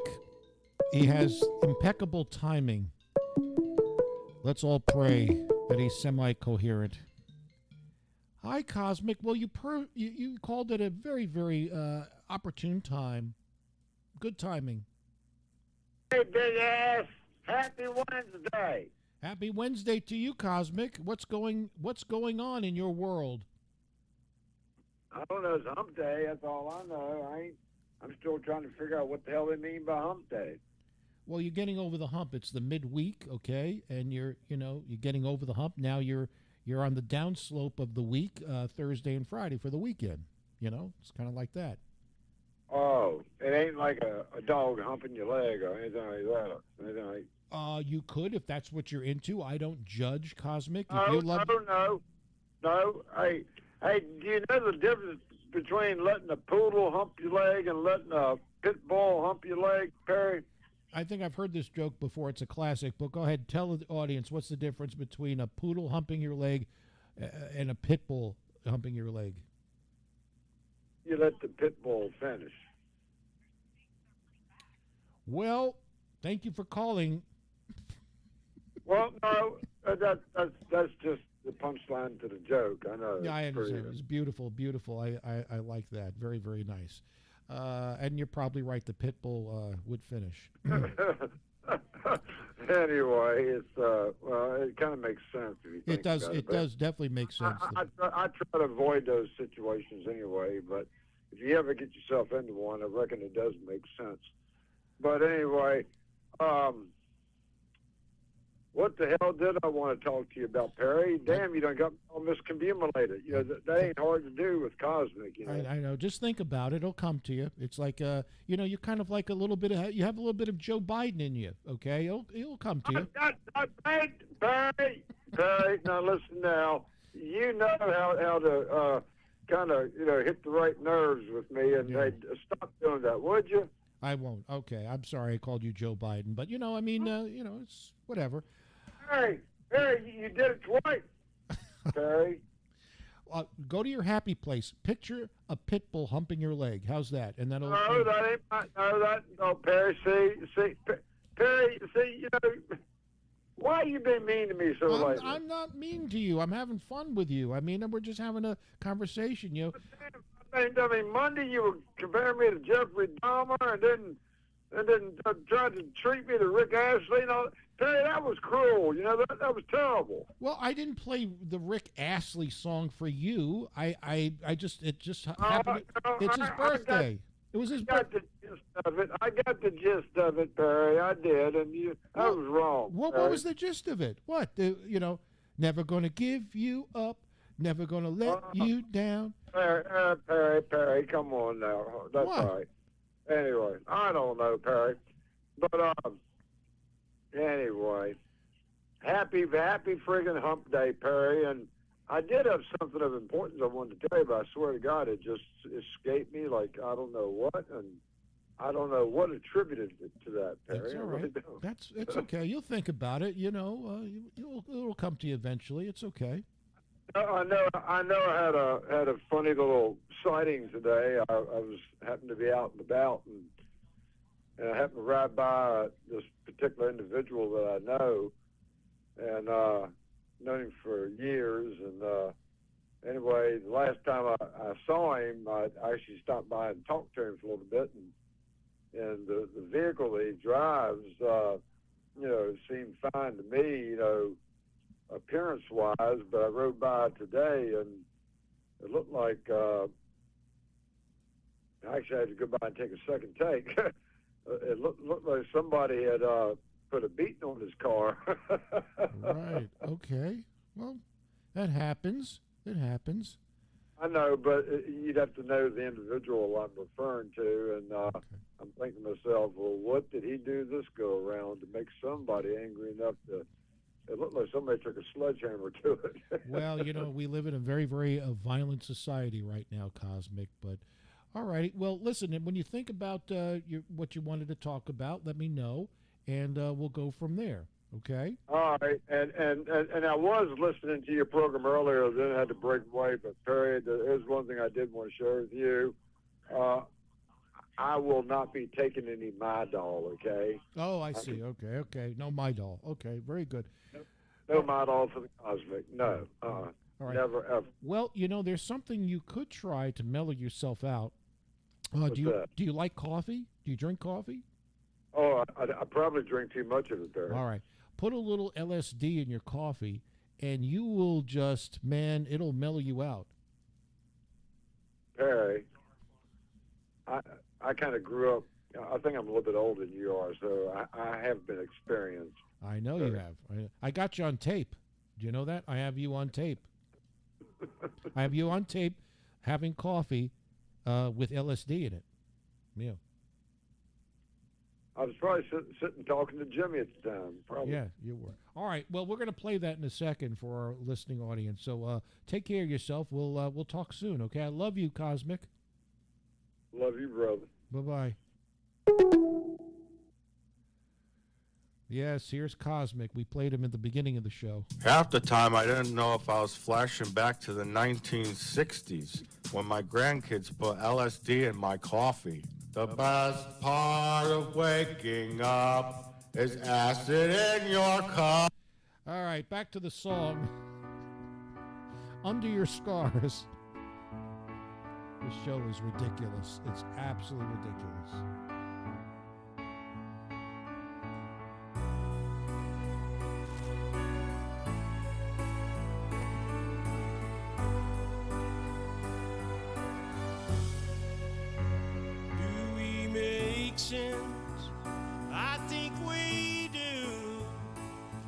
In spite of everything that we've been through. Oh, and you say black, and I say white. It's not about who's wrong, as long as it feels right. Don't think those stars won't align. Under your stars I pray. You're like a shooting star in the rain. You're everything that feels like home to me. Yeah. Under your stars I could live inside you time after time.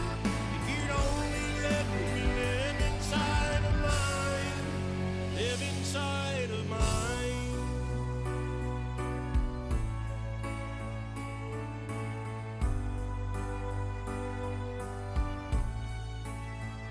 Wish you were here, right beside me, so I could watch you sleep, hold your body close, breathe you deep, and everything feels broken when you're not next to me. Would you still be you if we weren't we? Under your stars I pray. You're like a shooting star in the rain. You're everything that feels like home to me. Yeah. Under your stars I could live inside you time after time. If you'd only let me live inside of mine. So yeah, well, if you feel like coming down, if you feel like coming around, just call my name out loud. Nah, nah, nah, yeah. Well, if you feel like coming down, if you feel like coming around, just call my name out loud. Nah, nah, nah, yeah.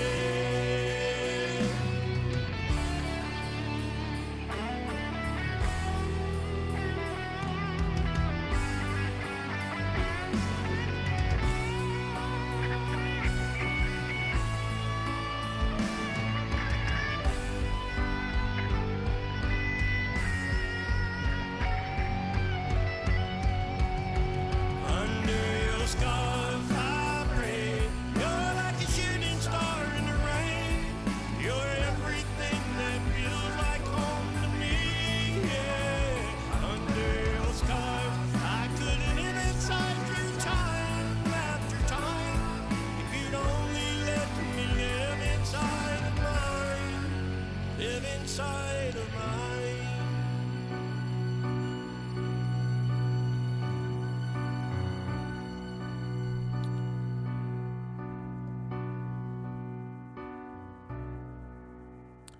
The mellow side of Godsmack. Sully celebrated his 55th birthday yesterday, so it's kind of like a leftover there. I always like that song. You know, I know it's mellow. It's not like Godsmack is like rocking balls to the walls, but there's that one song, and obviously you can't do it justice. That's obviously a cover version of it.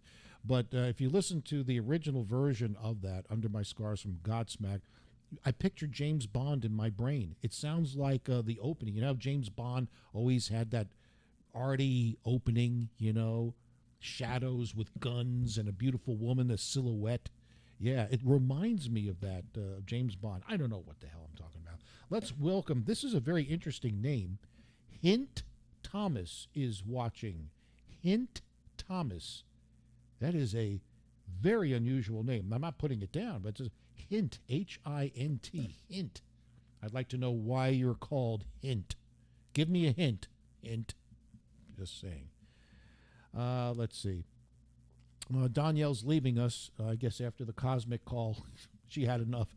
Checking out until tomorrow. Have a good night, you too, my love. My love. All right, let's take a look at some of the stuff that you sent your pal here. Dolly Parton fans. That's right. Now, this has a double meaning. Being a Dolly Parton fan has its issues. Now, full disclosure, until I started doing this show, people would comment, and when they talk naughty talk, they would use the initials DP. And I had no idea what DP meant till somebody told me. If you don't know what it means, it's double penetration. But it also are the initials for Dolly Parton. May want to just spell her name out. I love DP.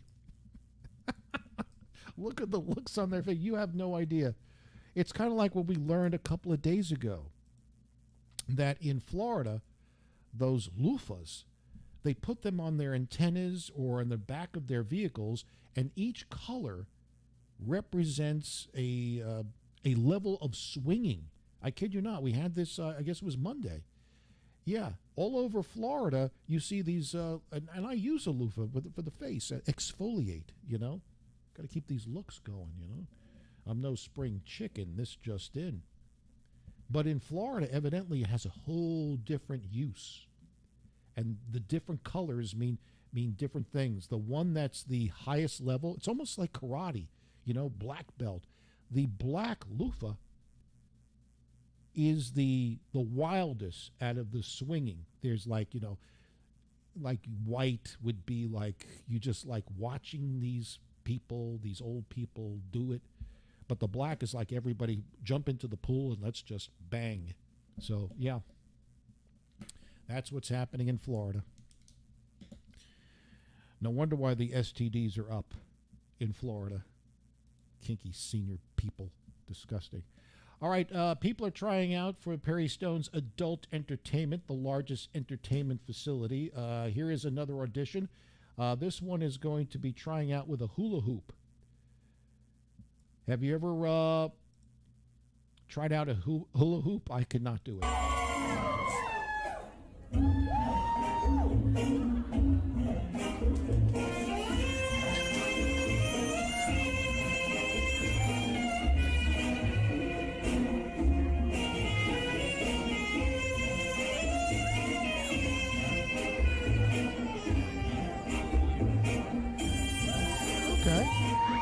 Not bad. Not bad at all. Thank you for sending me that. All right, here is oh my God. In case you missed the State of the Union, the facial expressions, if nothing else, the facial expressions are priceless. Obviously, there's our president in the middle. Look at the look on Kamala's face. She looks like she just released a huge turd or a huge fart. And then we're going to zone in on the new Speaker of the House. Some of my Republican friends want to take this time to help because unless I agree with what plans. All of you at home should know what those plans. That's Kevin McCarthy. The looks are amazing. What's this here? Oh, boy. I don't know if this is Hunter Biden. Yeah, we got some footage of Hunter Biden. I'm not really sure. Let's roll it. This is disturbing. Don't, just please, just say no to drugs. I can feel my face when I'm with you, but I love it, I can feel my face when I'm with you, but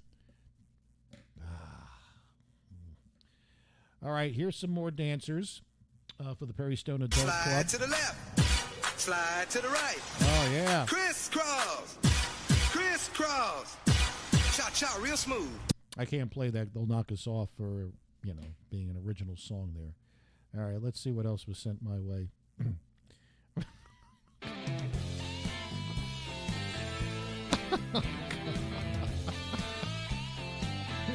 I don't get why they play Leonard Skinner. That smell? Oh, yes, there's... Okay.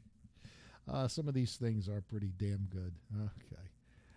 All right, now, I don't know. This is the new fashion. I'm not sure I'm digging it. Although I could wear that. I could definitely rock that. Yes. Then we have some... this is all Donna Nasty Barger sending me stuff. All right.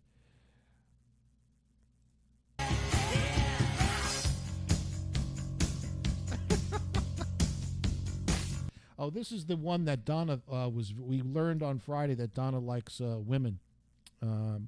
And these girls are very, she called them yummy. So there we go. Thank you very, very much for all that. Keep them coming in. Motley Crue, Vince Neil, 62 today. You know this one. Speaking about that.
mami ni niega, po.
Girls. Yeah.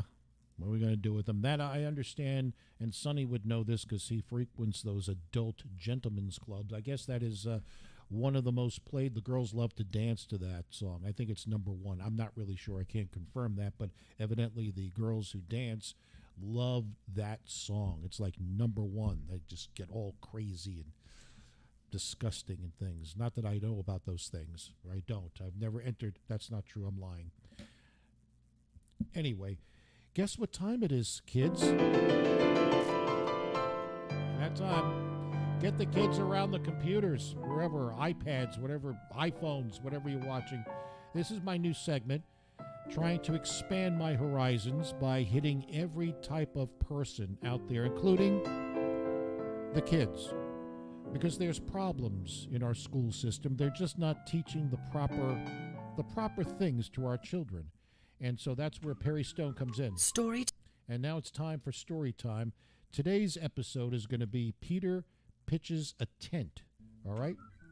Story Time with Tomfoolery presents Peter Pitched a Tent.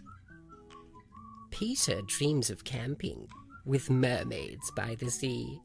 Sometimes one, sometimes two. Last night he dreamed of 3. When Grandma came to wake him up, back out the door she went. At some point in the night, it seems, that Peter pitched a tent. Peter is excitable. He loves the great outdoors. He built a campsite in the night, right on his bedroom floor. He's no good at chopping wood. He's terrible at fishing. The skills that make a camper good, Peter's mostly missing.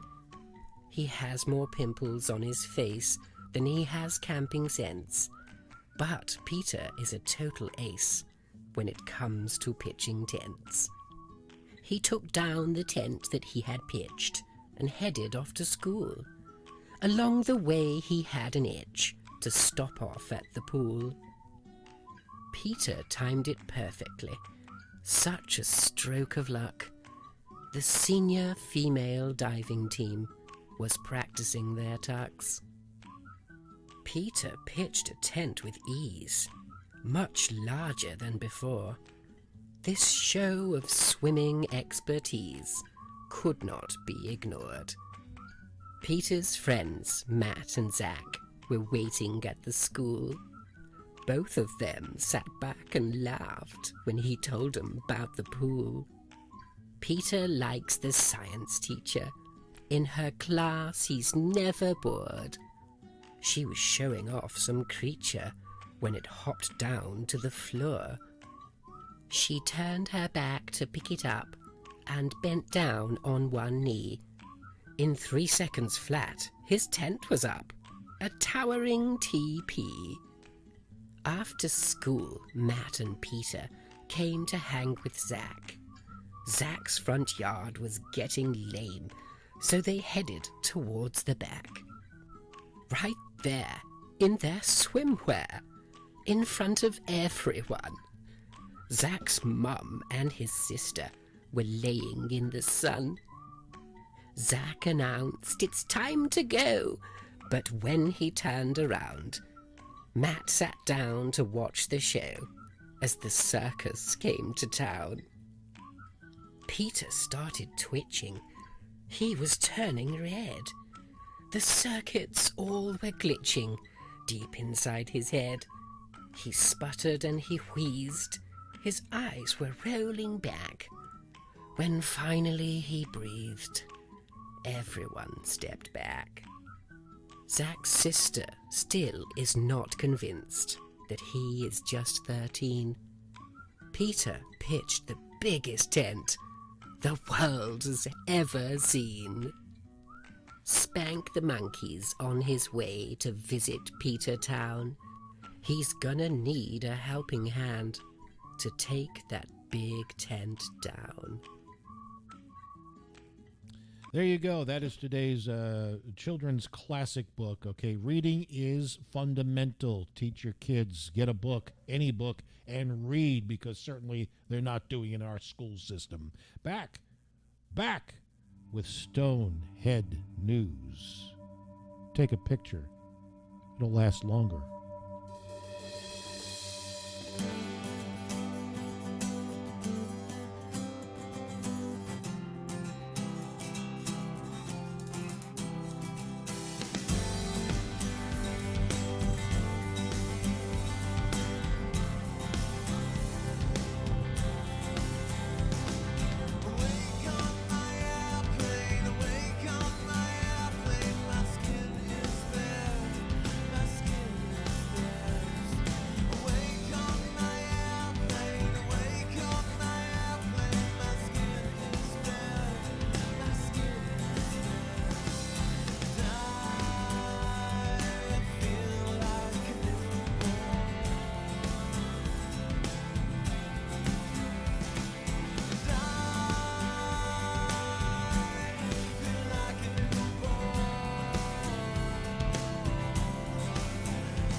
filter. Remember that one? Take a picture on the Perry Stone Show.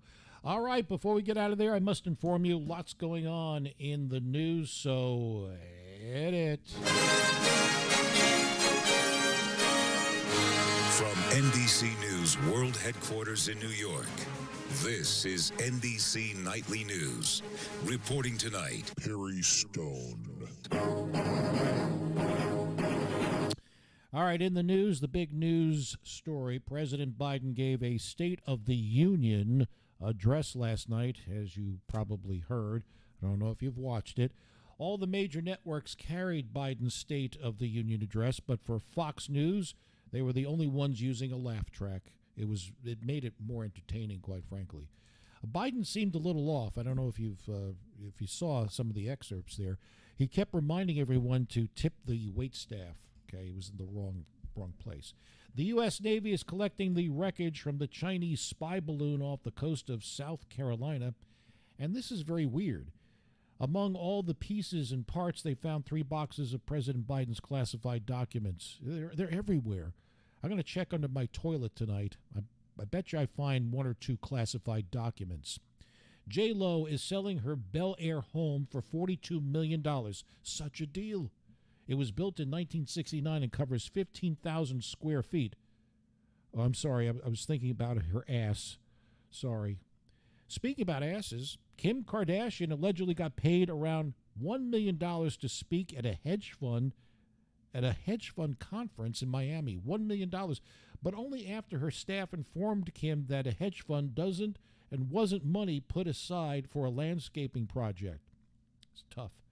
One of the characters in the new Hogwarts Legacy video game is a trans woman. One of your goals is to cast a spell that keeps her from using the women's bathroom. Sounds very entertaining for the kids. A severed penis, as we first reported here, a severed penis was found on the ground of a gas station in Alabama. I knew Phillips were costing people an arm and a leg, but this is just ridiculous. A Starbucks in Tulsa, as we mentioned last hour, charged a man more than $4,000 for 2 coffees. Regular Starbucks customers are like, wow, okay, he must have asked for almond milk. As we've been dedicating the show to Motley Crue singer Vince Neil, who turned 62 today. FYI, that's also what size pants he wears these days. His Dr. Feelgood is the ice cream man. 55 years ago, one of my favorite movies drove my grandmother up the wall because I had to have the soundtrack to Planet of the Apes, which is just apes going, woo, woo, woo, ha, woo, woo. That was it. I played that constantly, drove my grandmother. Yes, 1968, the original Planet of the Apes premiered in New York. It starred Charlton Heston as an astronaut, George Taylor, and the great Roddy McDowall as his chimpanzee captor, Cornelius.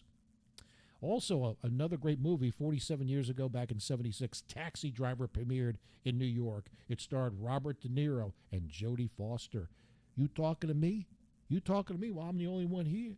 Yeah, I'm the only one here.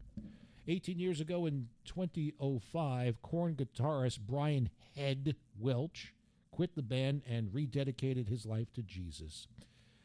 Michael Jackson, he's always in the news, even in death. He's like Satan. Michael Jackson's estate is reportedly working out a deal to sell half of his catalog for nearly $1 billion.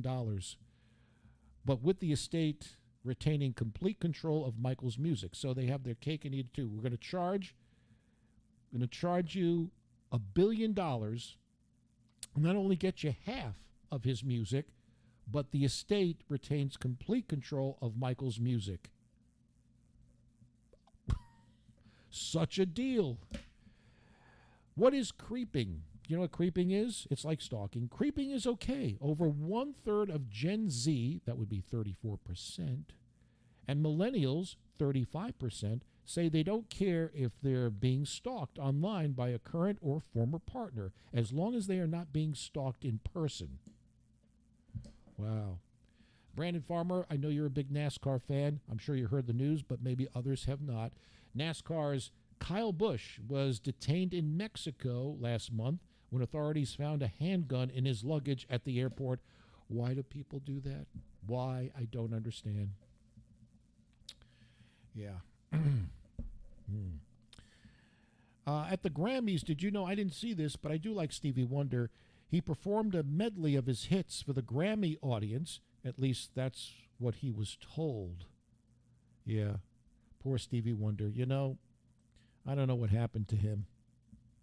Yeah, he's another one of these wokesters that decided that the country is racist. He took his whole family, and I think he moved to, I want to say Africa, because he didn't like, you know, the whole thing, the cops and being bad. The country is bad. It's oppressive and whatnot. I'm kind of disappointed in Stevie Wonder. Oh, look, Stevie Wonder just walked. Hey, Stevie, I was just talking about you. I was a little upset that you moved the whole family to Africa. The United States is still a great country. Your thoughts?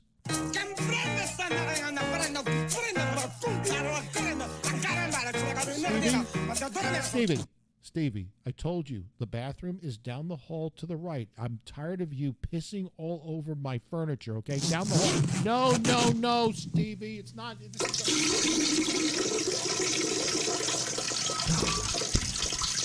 All right, Steve.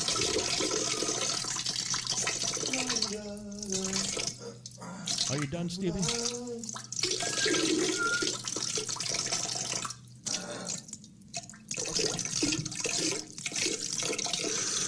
Stevie, I have to get off the air. I'm sorry. And what did you drink?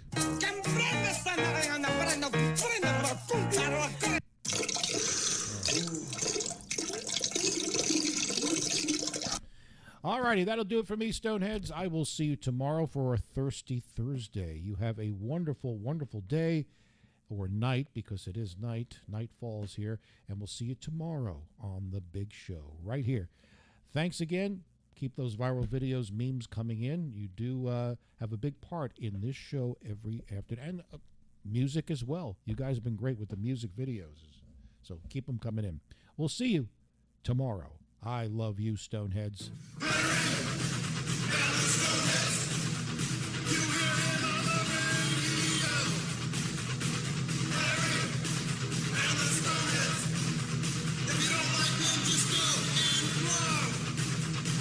Twist that knob and turn that dial. You'll find the jockey is real little while.